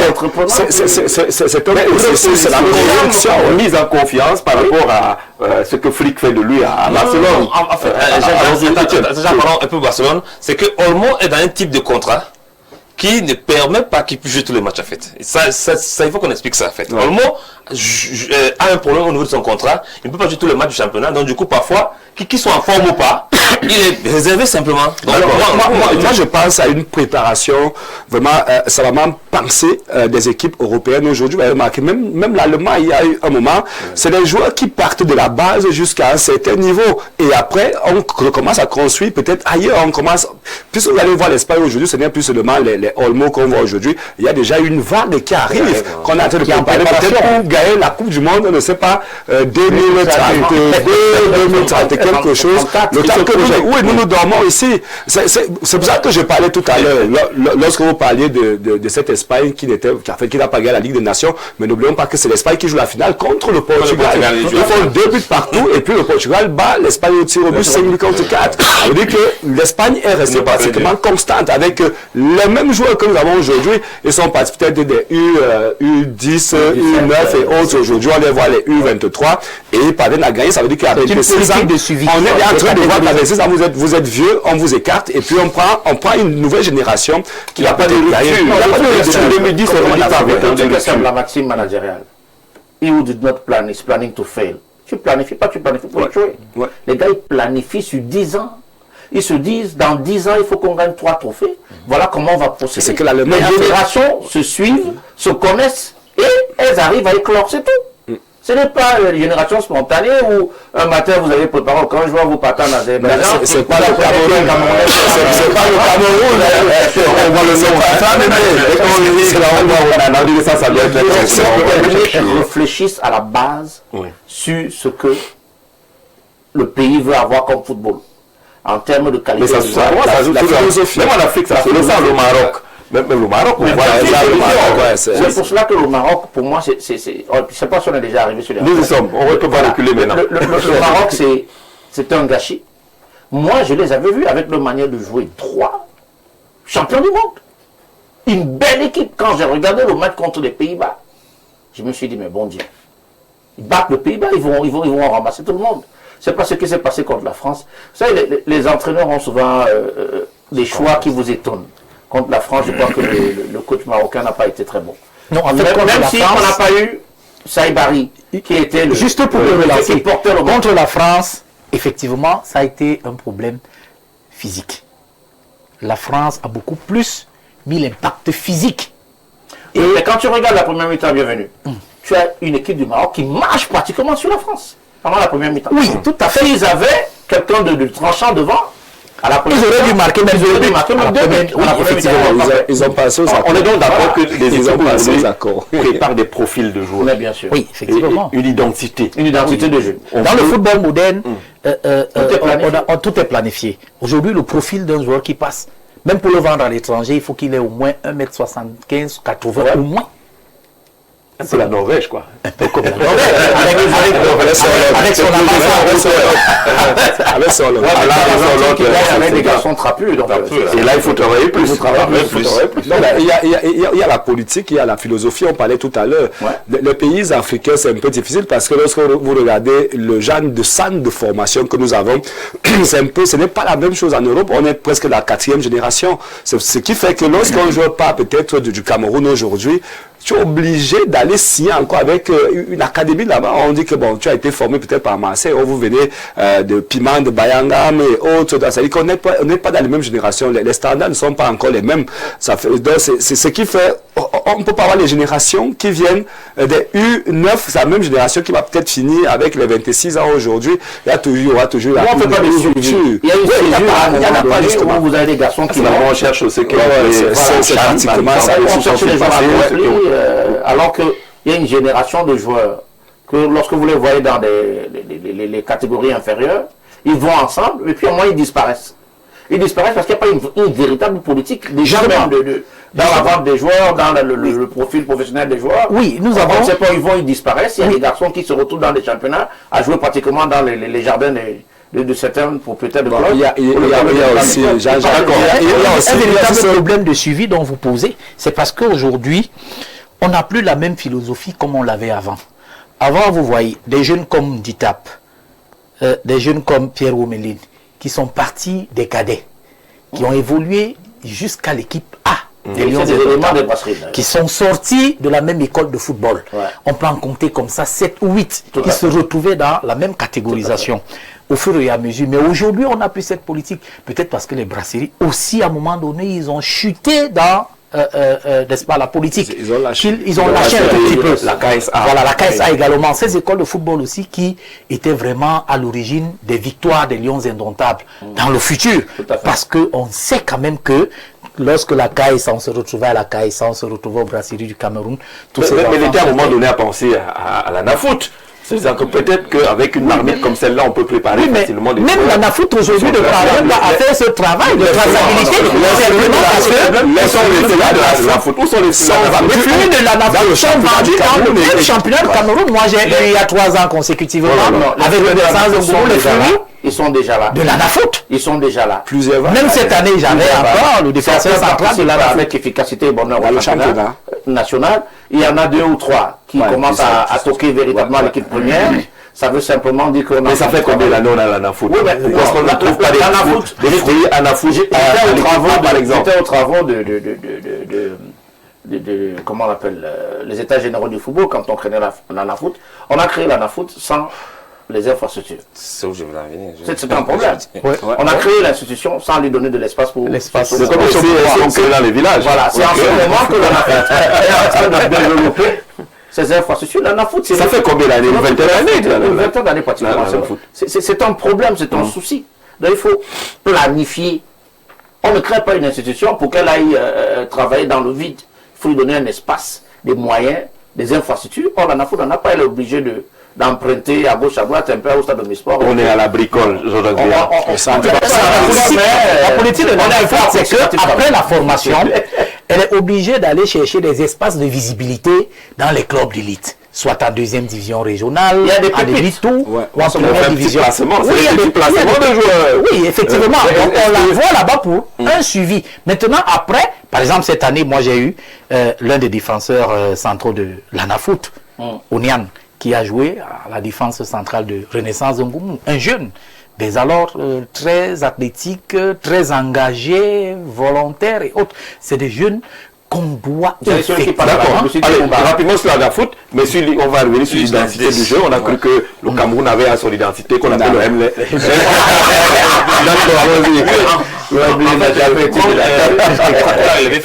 C'est que on a créé la NAFOOT sans créer de facture. Parce que vous voyez, quand on parle des centres de formation de renom, ça veut dire que dans chaque pays, en dehors des clubs, il y a le centre de formation qui appartient à la fédération de football. Quand on part en France, il y a Clairefontaine. Ça veut dire que c'est la fédération qui sélectionne les meilleurs joueurs de tout le pays lors d'une sélection, ils peuvent dire les U13, qu'ils prennent et qu'ils sont pensionnés de la meilleure, avec du meilleur centre de formation du pays où ils grandissent et où sortent des pépites. Vous voyez donc que même si à un certain âge, d'autres vont dans des clubs en préformation, chaque fois, on les regroupe toujours, on les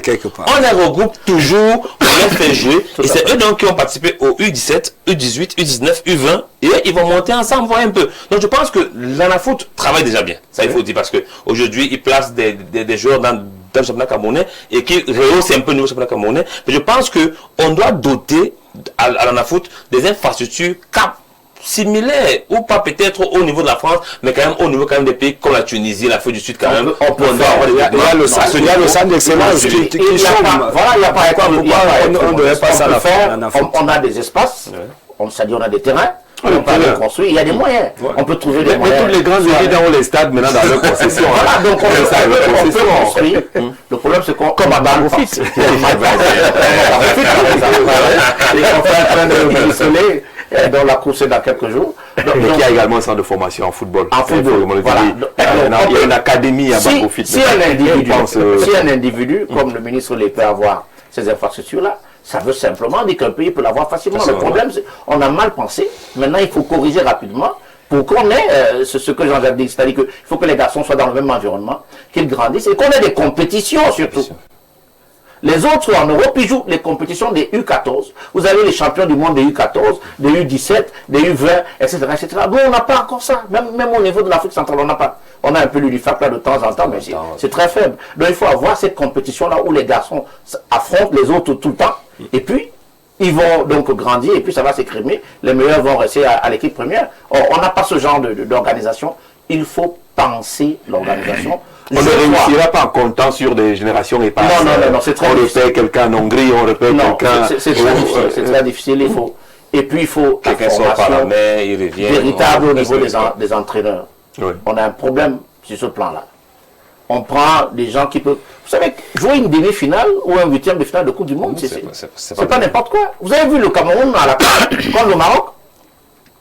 Perdu complètement. On était à la peine.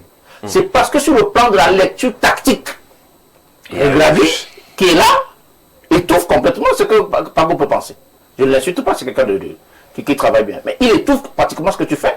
Il lit 4 fois ce que tu fais. Et donc, forcément, il t'embête. Donc, il faut prendre les meilleurs de chez nous. Aujourd'hui, on a des garçons qui sont en Europe, les Stéphane Biquet, les Achille Webo, les Méonzé qui ont entraîné en première division chez les Blancs. Ouais, ben, il y a peut-être cet aspect, Gaffrey, il y a peut-être cet aspect, mais il y a également l'aspect âge. Est-ce que les joueurs que nous avons dans notre équipe peuvent faire ce qu'un jeune joueur de 16 ans marocain... Vous voulez retrouver ce que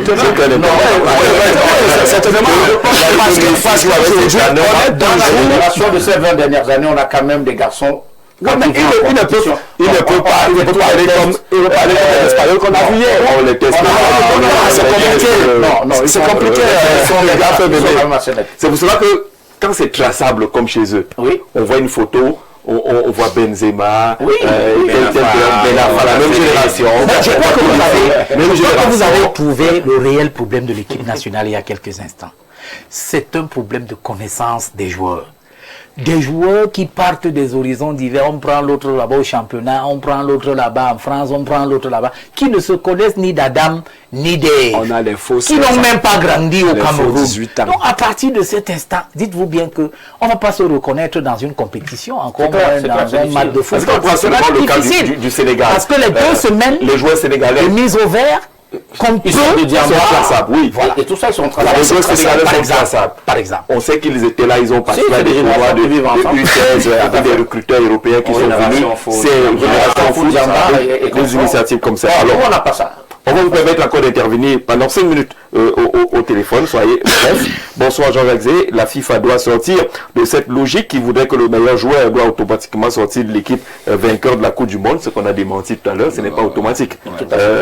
Voilà, il dit que c'est une grosse arnaque, c'est Lucien depuis Mélène, il faut le parcourir les archives pour dire que ce n'est pas automatiquement il a raison, cela, mais si c'était le cas, on s'insurgerait dans tous les cas. Bonsoir à vous sur le plateau. Il y a une phrase qui revient partout dans la presse. L'Espagne est championne du monde. Le football a gagné. Cette Coupe du Monde nous a montré qu'il y a une corruption réelle dans le football avec les arbitrages favorisant d'autres équipes et c'est pas bon pour l'avenir. Nos jeunes voient cela et peuvent se décourager et se dire qu'il n'y a plus de mérite. C'est un peu long, mais la notion de arbitrage, on en a beaucoup parlé. Est-ce qu'on ne met pas beaucoup d'émotions et on ne se met pas à jour en termes d'évolution des textes sur l'arbitrage? Non, moi j'ai un problème sur l'arbitrage.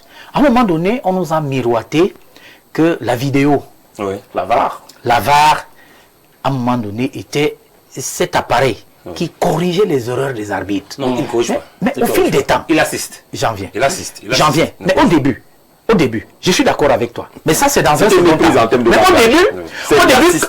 au début, lorsqu'on appelait un arbitre pour qu'il vérifie la faute, c'était ipso facto. Il arrivait, il vérifiait la faute. Mais de nos jours, l'arbitre vous dit carrément, non, vraiment, laissez-moi. Parce qu'on a vu plusieurs arbitres dans... On va prendre rapidement, est-ce que l'arbitre est obligé d'aller vers la barre pour faire confiance? On voit l'arbitre, une fois qu'il a décidé ainsi, il n'y a plus rien à redire, et ça se continue. Allô, bonsoir. Le patron du jeu. Allez, bonsoir Jean-Jacques. Oui, monsieur. Oui, monsieur Dieudonné Magouette. Allons-y, Joe. Jean-Jacques, nous avons les hommes politiques à l'équipe nationale du Cameroun. Moi, j'ai vu, j'étais au stade ce jour à Douala, un gardien de but, homme politique, simule une blessure en plein stade. Le gardien de but du Cameroun, que certains hommes politiques comparent au meilleur gardien du monde. Le meilleur gardien du monde simule une blessure à l'équipe nationale du Cameroun. Vous pouvez imaginer ça? L'équipe nationale du Cameroun de 2002. Jean-Jacques, vous pouvez imaginer, c'est lui qui a fait la comparaison, les brasseries, la Kadi. Mais voilà, c'est cette génération qui nous a tout donné. Aujourd'hui, tu trouves les communicants comme toi, mais pas comme toi, parce que toi, tu es extraordinaire. Tu es parmi les plus grands. Quand son projet, c'est quand il parle mal de Samuel Eto'o, dont à la sortie, il a 50 000 francs. Ah bon? Nous avons... D'accord. Il y a un peu de politique. On sort vraiment du cadre du football. On a retenu tout cela. C'est l'une de nos faiblesses, malheureusement. Bonsoir. Bonsoir, monsieur. Oui, allez-y, on vous écoute. Oui. C'est monsieur Achille qui revient là. Oui, Achille. Essayez de parler plus fort. Oui, mon prédécesseur a parlé des politiques qui étaient existées dans le football et puis bon, des magouilles. Je suis très d'accord avec lui. Regardez un peu le match entre l'Égypte et l'Argentine. Oui, regardez un peu entre l'Argentine. Et gagner, ça c'est incontestable. Et effectivement, le monsieur a parlé de la VAR. Mais la VAR ne peut pas intervenir à ce niveau pour aller regarder ce qui était limpide, qui ne souffrait d'aucune Alors, la qualité n'est pas très bonne, mais on a retenu l'essentiel. Ce fameux match entre les l'Argentine, le second but égyptien qui est refusé. On est reparti très loin, aller chercher une faute. Et j'ai ouvert les yeux, j'ai changé de lunettes. Voilà. Je n'ai pas il y a pas grand-chose. Ce qu'il faut dire sur l'arbitrage. Lorsque nous sommes au premier tour, vous avez l'impression que la constituée de nos arbitres, chacun ça change. Il faut laisser les gens évoluer, il faut les laisser jouer. Mais dès qu'on traverse le premier tour, ça donne l'impression de ce que il y a des consignes nouvelles qui sont données. Tu as l'impression qu'on privilégie un certain nombre de nations, c'est-à-dire les 8 cadors du football mondial. On va tout faire dans un match contre un tout petit. Il y a du marketing. Oui, de privilégier. Donc, c'est le positionnement des équipes qui apporte plus sur le plan financier et des supporters et tout ça qu'on favorise. Parce que à partir des 8e, notamment, vous ne reconnaissez plus l'arbitrage. Je veux pas les c'est vraiment le disciple. Alors, il parle avec beaucoup d'émotions. Il parle avec beaucoup d'émotions parce que, écoutez, non, beaucoup d'émotions. Il y a eu ce genre de faute parce que, je crois, entre la France et lorsque le match on n'est pas allé rechercher les fautes derrière. Lorsque le match dit, Lionel Messi, à l'entrée de la séparation, est taclé, on siffle plat, qui amène le carton jaune d'Enzo Fernandez, là, vous ne parlez pas. Écoutez, non, je parle, ça peut vouloir dire qu'on avait positionné l'Espagne. Non. Écoutez, je pense que on a mal compris la vidéo. L'arbitre reste le maître du jeu. Et d'ailleurs, il a l'oreillette. Lorsqu'il y a une faute, ils sont en perpétuelle communication. Bon, nous avons eu la chance d'écouter un peu comment ils conversent. C'est-à-dire que durant tout le match, ils sont en perpétuelle conversation. Et à un moment donné, si l'arbitre, c'est pourquoi on a même ajouté encore sur l'arbitre une caméra portée par l'arbitre. Pour dire quoi? Pour dire que s'il y a une faute et qu'il n'agit pas, on peut voir de tous les côtés pour voir s'il y a une faute ou pas. Je pense que l'arbitrage ici, je pense que le ressenti des Africains, au-delà de tout, au-delà de l'arbitrage, c'est que les Africains aussi pêchent par leur manque d'efficacité. Ça, il faut le dire ainsi. Angleterre, RDC. Ce n'est pas l'arbitre qui demande à Wissa de rater les goals vides. Il faut se le comprendre. Donc, mais c'est un problème de gestion de match. Non, à un moment donné aussi, laissons aussi l'arbitrage, disons-nous que on part déjà. Mais c'est toujours nous qui pleurons quand même à cette phase. On revient à vous au téléphone, hein, vous qui appelez. Mais l'arbitrage reste questionné. C'est la mise à niveau. Ouais. Nous, on a découvert des nouvelles règles hein, pendant cette compétition. Moi, sur l'arbitrage, Jean-Jacques, il ne faut pas qu'on nous demande que le type qui est en noir, là, les instruments qu'on a mis autour de lui ne nous servent à rien. Parce que il a justement une montre. La montre vibre. Lorsqu'il y a peut-être un problème, il y a une faute, il y a un but, le ballon a traversé peut-être la ligne, la montre lui sert. La montre est un instrument qui assiste l'arbitre. Il y a justement le ballon même qu'on a conçu pour le jeu, avec des capteurs. C'est-à-dire que le ballon constitue, il y a quand même un arbitre quelque part en même temps. C'est-à-dire qu'il ne faut pas que... Oui, un assistant, il ne faut pas qu'on nous dise que tout ce qu'on a vu qui s'est passé là, il n'était pas souvent contacté par sa montre, contacté peut-être par la vidéo et autres. Il a même souvent été contacté. On a dit que c'est la seule parce qu'il a sa conviction. La VAR n'anime pas la conviction de l'arbitre. C'est la préparation d'un équipe absolue nationale. Si vous voyez qu'il y a injustice, laissez pas le PME, vous ne jouez pas. Vous dites qu'il y a injustice. Non, écoutez, vous pouvez dire qu'il y a injustice. Qu'il y a injustice. Si vous ne jouez pas, non, attends. Ça ne vous rattrape pas. Écoutez notre stade.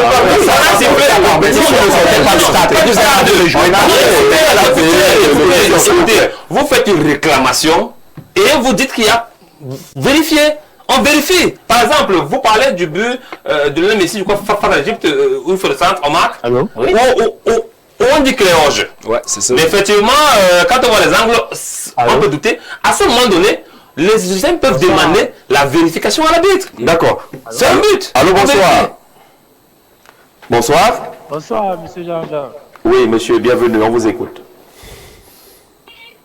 Oui, moi, quand je suis sur un plateau de télévision africain, on suit un Africain qui dit que... Oui, vous me suivez? Oui, je disais que quand on suit sur un plateau où un Africain, l'Afrique ne devrait pas se plaindre par rapport à l'arbitrage qui a favorisé les pays. Vous pensez que quoi? L'Afrique devrait se plaindre par rapport à l'arbitrage? Oui, mais comment il peut dire que ce n'est pas l'arbitre qui dit à l'attaquant de rater? Non, l'attaquant, tous les attaquants ratent, même les super attaquants européens ratent. Non, l'arbitre ne dit pas à l'attaquant de rater ou au défenseur de prendre un but. Quand même, on a des petites difficultés pour vous avoir de façon claire. On revient à Thomas. Bonsoir. Bon retour. Bonsoir, Jean-Jacques.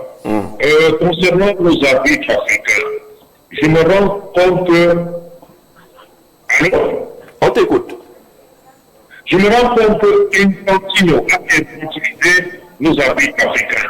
Comment on ne voit même pas un de nos arbitres diriger un match. Cela aurait pu donner l'émulation aux jeunes Africains à faire aussi cette profession d'arbitre. Quelle honte! D'accord. C'est également un appel pour qu'on travaille aussi le côté arbitrage dans notre continent. Bonsoir, monsieur Zé. Le monsieur en veste noire aujourd'hui, il fait l'apologie de l'Espagne. Est-ce que si l'Espagne perdait, il devait parler ainsi? Dans tous les cas, l'Espagne a gagné. L'Espagne a gagné. Il n'y a pas d'ici dans cette affaire. Allô, bonsoir. Oui, bonsoir. Alors, comme ils se bousculent tous, on va peut-être... Allô, bonsoir, oui. Allô? Oui, bonsoir. Allô? Oui, on vous écoute, monsieur. Vous êtes déjà en ligne. Oui, bonsoir, monsieur Zé. Oui, c'est le nom qui revient là.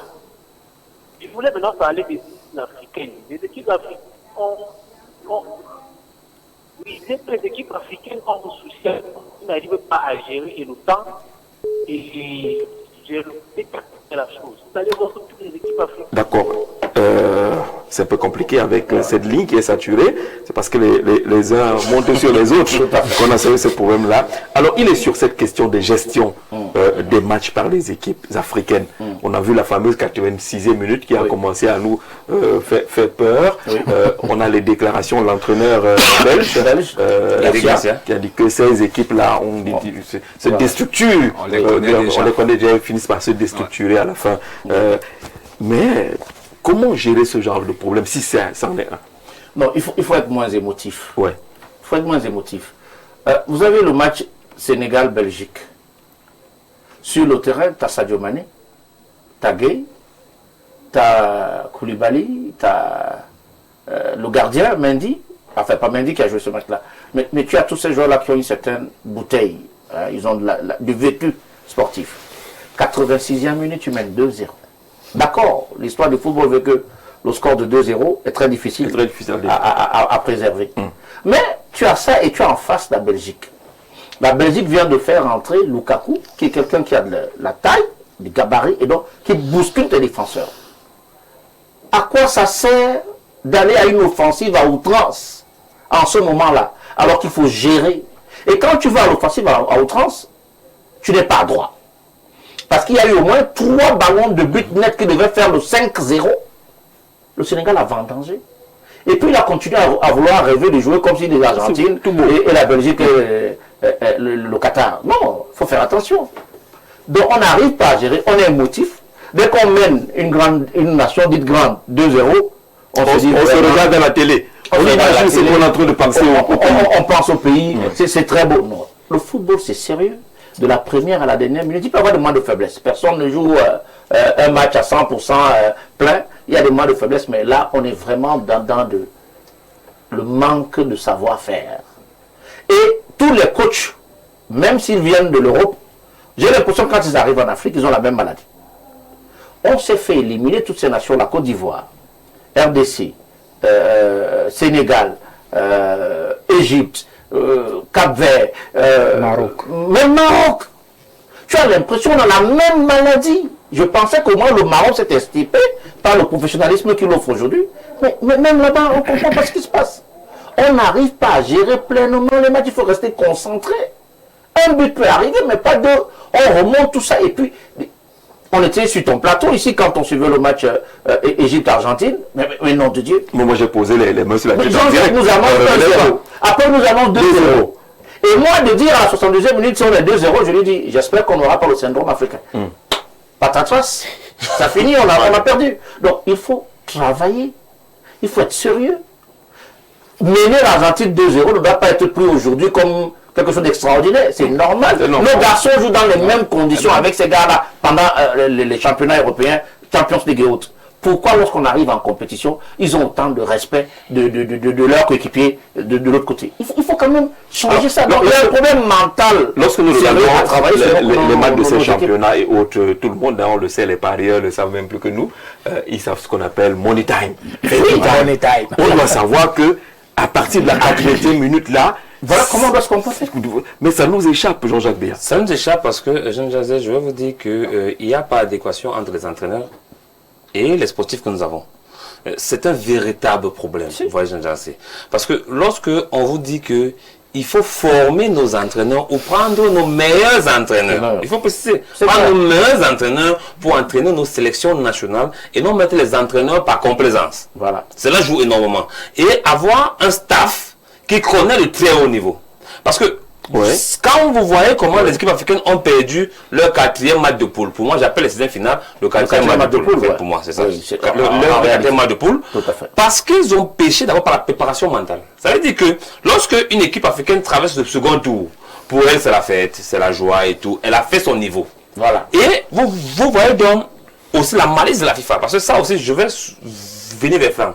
La FIFA a mis une malice qui est simple. C'est qu'à partir des 6e de finale, vous rencontrez généralement les meilleurs de chaque poule que vous rencontrez. Et on a vu donc les équipes africaines montrer le meilleur de pendant 70 minutes et perdre dans la concentration. Oui. Je crois que cela est dû au niveau de préparation mentale de nos footballeurs. Il faut enlever le fait qu'un footballeur se croit superstar. Et moi, vous n'allez peut-être pas aimer. J'ai aimé cette maxime de Samuel Eto'o qui disait tu m'insultes, mais gagne au terrain. Kylian Mbappé le fait exactement. Kylian Mbappé, il vous dit ce qu'il a vous dit, mais sur le terrain, il mouille le maillot, il fait des passes de but à ses coéquipiers. C'est ce qu'on demande. Vous voyez, moi, j'ai eu mal quand j'ai vu le match Argentine-Égypte. Vous avez quand même en Égypte Mohamed Salah. Je vous dis, l'Égypte rêve d'un joueur comme Mohamed Salah. Vous avez quand même Marmouche. Vous avez ce talent, ce joueur qui a de la bouteille, venir perdre un match qu'il domine. Vous avez le Sénégal que j'aime bien. Et puis tu as oublié, Jean-Jacques, tu as le coach qui a vécu. Non, voilà, le coach qui a vécu. Vous avez le Sénégal que j'aime bien. Le Sénégal avec toutes ses pépites. Le mieux terrain sénégalais fait pâlir tout le monde entier en termes de footballeurs. Et venir pêcher. Et venir pêcher à la dernière minute. Et vous voyez aussi un problème, Jean-Jacques, au niveau des sélections africaines qui peut arriver à tous les entraîneurs du monde. C'est ce que nous voyons étant les profanes. Le match se déroule à la télévision. On constate que Sadio Mané et Gana Gueye ne sont plus utiles dans ce match. Mais l'entraîneur les maintient toujours. Je ne sais pas s'ils ont les assistants. J'ai entendu que l'entraîneur sénégalais a un peu trop de respect pour Sadio Mané. Il a poussé par un peu trop de respect. Sadio a fait top les à partir de la 60e minute. Il a joué un ballon que lui aussi aurait pu transformer en but. Mais complètement. Je joue avec un problème de mental, un problème de coaching aussi. Parce que dites-vous bien que dans une rencontre de 90 minutes, lorsque les gamins se sont battus à marquer 2 buts, c'est l'entraîneur qui doit faire. Tu croises pas les jambes. Ça veut dire qu'à un moment donné, tu vas pouvoir être à la hauteur de lire l'adversaire et de savoir que ça devient un jeu de pion. Il faut sortir celui-ci pour renforcer celui-là. Automatiquement, tu peux passer d'un 3-5-2 à un 4-4-2 pour conserver. C'est un problème schéma technico-tactique. C'est pour ça qu'à un moment donné, il a dit quelque chose de très important. On ne sait pas à quoi pensent ces entraîneurs. Ou lorsqu'ils arrivent en Afrique, où c'est les belles femmes africaines qui les embrouillent, on ne comprend absolument rien. Il a également dit quelque chose. Vous ne pouvez pas avoir un Sadio Mané et un Gana Gueye qui sont complètement essorés. Maintenant, l'entraîneur pense que le nom va jouer.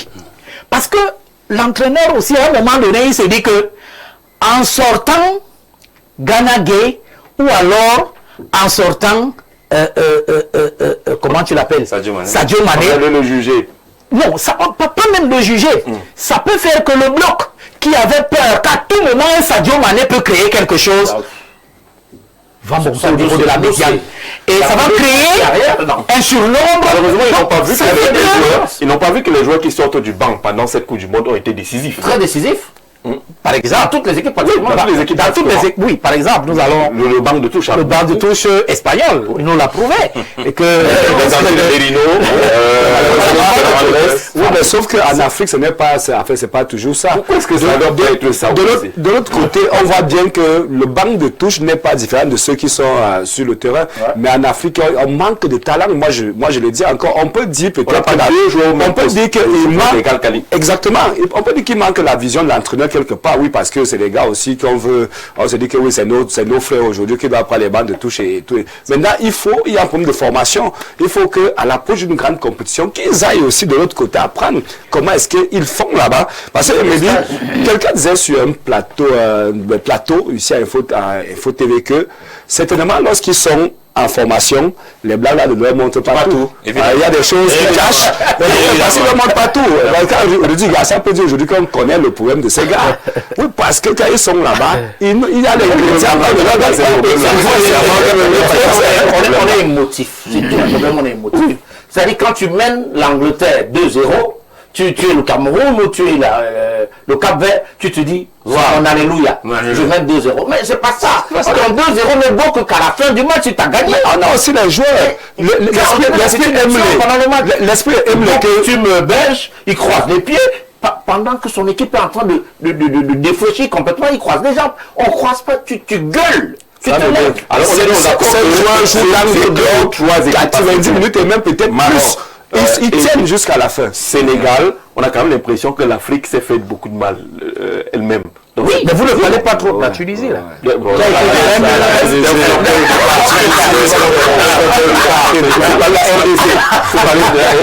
RDC, l'Afrique à un moment donné s'est fait mal elle-même. Elle s'est fait mal elle-même parce que l'Afrique à un moment donné ne s'est pas donné les moyens de son talent.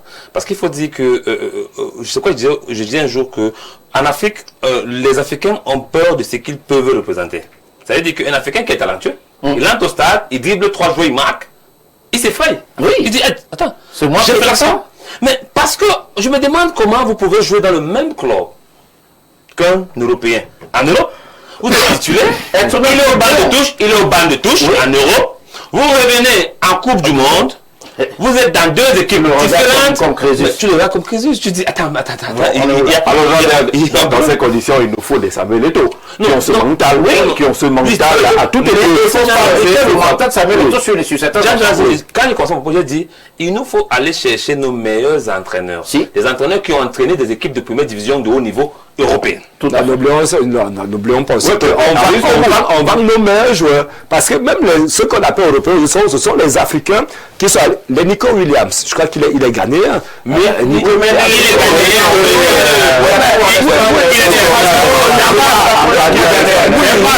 je pense qu'il nous manque cela, ce qu'on parlait aujourd'hui, la confiance en l'Afrique, l'infrastructure qu'il faut, c'est-à-dire qu'on a les meilleures écoles de formation. Le management qu'il faut, c'est ce qui nous manque ici.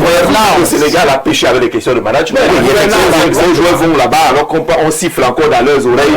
S'il n'a pas été réglé, l'Afrique est c'est de leur préparation. Et vous savez, la France en 2010 a eu ce problème de prime. Moi, je pense que pour résoudre ce problème de prime, parlons-en, ne donnons pas les primes à ces enfants avant qu'ils n'aillent en Coupe du Monde. Ils ont la prime sur la performance.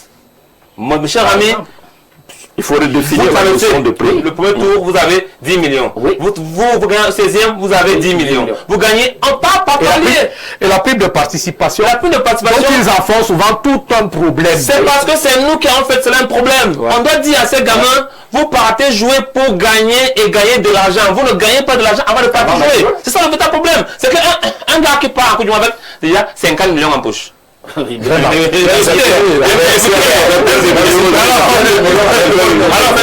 vu la discipline chez les autres.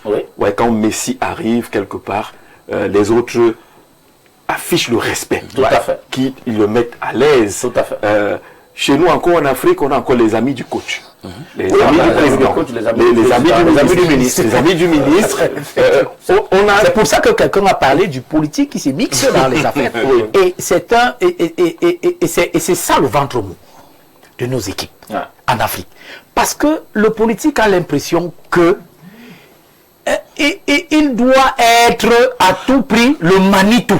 Et que non. C'est pour cette raison que lorsqu'on part d'ici, au Cameroun, nous avons ce qu'on appelle chez nous les chefs de mission administratifs. C'est comme ça que moi je les appelle. Parce que quand ils sont au Cameroun, ils sont des chefs de mission. Dès qu'ils ont traversé les fonciers et arrivé là où il y a la compétition, ce n'est plus eux, les chefs de mission là-bas. Les chefs de mission, c'est les patrons des fédérations. Mais maintenant, ça influence toujours. Dans la mesure où à minuit, on vient réveiller les gamins pour leur dire que le chef de l'État a dit que le chef de l'État, vous réveillez. Nous sommes sérieux quand même. Alors, il y a donc cet environnement qui est un problème, notamment l'Afrique subsaharienne. C'est un peu moins visible sur le côté de l'Afrique du Nord, où un footballeur est obligé d'appeler même un journaliste maman. Et ma mère a fait ci, ma mère a fait ça. On finit par infantiliser des joueurs qui se vident de leur substance, qui sortent de l'encadrement professionnel qu'il faut, parce qu'il faut faire plaisir à gauche et à droite. Quelqu'un parlait de certains journalistes sur les plateaux, je suis aussi d'accord, mais le professionnel. Qu'est-ce qu'on ne dit pas de Kylian Mbappé? Qu'est-ce qu'on ne dit pas de ça? Mais le professionnel doit avoir de la hauteur, être concentré sur sa mission. Et heureusement même qu'à cette Coupe du Monde, on peut être chauvin pour l'Afrique. On a Mbappé qui est le meilleur buteur de tous les temps. Il est camerounais. On a Yamal, dont Sheila Ebana, la mère, l'équato-guinéen. Et les équato-guinéens. Donc l'Afrique n'a pas autant de regrets que ça. On a Yama qui a gagné, on a Mbappé qui est le meilleur. Nico Williams. Mais la question reste On a Nico Williams qui a gagné. tous ses talents, Mais l'Afrique se voit toute petite lorsqu'elle va dans cette compétition. c'est un problème psychologique. Psychologique. Il faut travailler cette psychologie. Honnêtement, on se pose la question. Je dis, je joue au PSG. Je m'appelle Hakimi. Je rencontre Mbappé. Mais attends. Ou je rencontre Dembous. Mais c'est mon coéquipier. D'ailleurs, aux entraînements, je tombe le bouffe. Je bouffe de la même manière. Mais ils arrivent là, ils respectent le bonhomme et puis il n'y a plus rien. Non, il faut arrêter ça à un moment donné. Or, comment on change ça? Par des garçons qui ont fait l'entraînement chez les Blancs et qui ont le caractère qu'il faut. Ils vous parlent droit. À vous regarder dans les yeux. Oh, on n'a pas ça beaucoup dans nos sélections. Dès que tu veux gronder Sadio Mané, tu regardes, est-ce que le ministre des Sports va me dire un truc? On s'en fout. Tu as vu, Deschamps fait une Coupe du Monde sans faire jouer une seule minute à N'Golo Kanté. Oui. Ouais. Tu t'imagines? Il a avec le bagage d'Ngolo, tout ce qu'il a donné à l'équipe de France en 2018 par exemple, il n'a pas goûté une minute du terrain. Il n'a pas senti que c'était important. Je te garde là. Je t'ai amené quand même pour te respecter un peu. Donc chez nous, on n'arrive pas à faire ça. Oh, il faut faire ça aux garçons. Je t'ai amené parce que bon, l'année dernière, tu nous as fait une belle performance, mais là, tu ne vas pas être titulaire. Tu n'es pas titulaire. Mané ou Hakimi, ça ne donne pas au banc. L'entraîneur, c'est ça. Oh, on n'a pas des entraîneurs qui font ça. Tu suis le discours de Hugo Bross. Manque de personnalité. Quand il passe au 16e. Le mec, il fait une interview. Il dit que lui, il a atteint le summum. Lui est 16e. L'Afrique du Sud, le lendemain, il ne peut pas jouer. Le gars dit qu'ils ont déjà fait tout ce qu'il fallait faire. Or, face au Canada, l'Afrique du Sud pouvait battre cette équipe-là. L'Afrique du Sud finit chaque saison depuis 3 ou 4 cannes dans le quatuor ou dans les 6 meilleurs. Pourquoi aller jouer les petits? Quand l'entraîneur vous dit déjà que c'était super, allez au 16e. Mais le match d'après, il n'entraîne même pas bien. Il n'entraîne pas bien. C'est l'objectif. On l'a pas demandé d'aller gagner, mais de psychologique. Il faut mettre des préparateurs physiques. En fait, c'est que l'Afrique n'a pas encore cru. Et il faut aussi. D'ailleurs, ce qu'il faut savoir, je crois qu'on peut me démentir ici. J'ai rarement vu un pays qui a gagné une Coupe du Monde ayant pour entraîneur quelqu'un qui n'est pas du terroir. C'est très rare. C'est très rare. C'est ce qui a échappé à Tourelle, par exemple, qui a fait des mauvais choix également avec Scolari qui fait une finale de Coupe du Monde avec le capitaine de l'Inter Milan, l'un des meilleurs buteurs européens qui ne joue pas une minute en finale, alors que celui qui marque le but, qui donne la victoire contre les Anglais, Lautaro Martinez. Il n'a pas foulé la pelouse à une finale. Vous vous imaginez des choses comme ça? Donc il a paniqué Scaloni à un moment donné. Donc voilà. C'est sûr, l'entraîneur sénégalais a connu. Voilà. Tu as les joueurs comme on appelle le gamin du Paris Saint-Germain. Qui est là, qui peut apporter quelque chose. Tu le mets vers la fin, là, ça tu es bloqué, tu te dis que si j'ai mis Sadio Mané dehors, qu'est-ce qu'on va dire au pays? Et c'est ça, qu'est-ce qu'on va dire au pays? J'ai aussi, pour dire à nos sélections africaines, c'est que arrêtez d'aller prendre les joueurs moyens qui ont été formés en Europe. Voilà. Parce qu'il faut dire ceci, on aime parler des binationaux. Mais quel type de binationaux arrive chez nous? Ce sont des joueurs qui ont été formés, qui n'ont pas pu passer le filtre sélectif du haut niveau pour jouer dans C'est pourquoi on a une équipe composée des binationaux, mais on n'arrive pas à gagner. Mais on se contente de ça? Non, arrêtons ça. Formons chez nous. Créons une identité de football camerounais. D'ailleurs, on en avait dans les années 82. Il y avait ça. Formons nos gamins. Formons-les et les meilleurs là-bas qui sont bien sûr, eux-mêmes ils vont venir cogner à la sélection. C'est pour ça qu'on peut avoir un 20 ans qui ne peut pas courir comme Messi qui a 30 ans. Parce qu'il a 40 ans. Je prends notre cas. Vraiment, allez, on n'a plus le temps. On n'a pas eu le temps. Tu fais une cérémonie où tu mets des centaines de millions qui s'appelle Ballon d'Or de ton pays. Tu as les 3 meilleurs joueurs du championnat, les 3 meilleurs buteurs. Tu vas à une compète, aucun de dans l'équipe. Qu'est-ce que tu vends? Qu'est-ce que tu construis? Tu vends quoi? C'est quoi ton marketing? Si ce ne sont pas ces garçons-là. C'est quoi? On arrive à faire ça. Le meilleur joueur d'une saison dans un pays ne va pas en compète. Le meilleur gardien ne va pas en compète. Le meilleur buteur ne va pas en compète. Et tu dis que tu as un championnat que tu dois faire. Les critères, c'est quoi? Alors, c'était pas le meilleur. Vous faites des cérémonies, Tiwa et la canne. Ouais, Tiwa, Fresh, ouais, elle n'est pas là. Elle n'est pas là. Elle n'est pas là. Dans tous les cas, on doit être professionnel, totalement professionnel. On doit construire nos footballs. Le résultat de demain n'est pas le plus important. Il faut se projeter. Qu'est-ce qu'on veut, qu'est-ce qu'on veut construire. Les DTN, des directions techniques nationales, doivent être des réalités. Pas des petites chambrettes là où on va parquer quelqu'un. Ils doivent penser comment on met des gens qu'on rend le c'est pas le copinage aussi. Éviter le copinage justement si on veut être sérieux et prendre des décisions objectives qui permettent à ce qu'on puisse construire quelque chose et chacun doit être à sa place.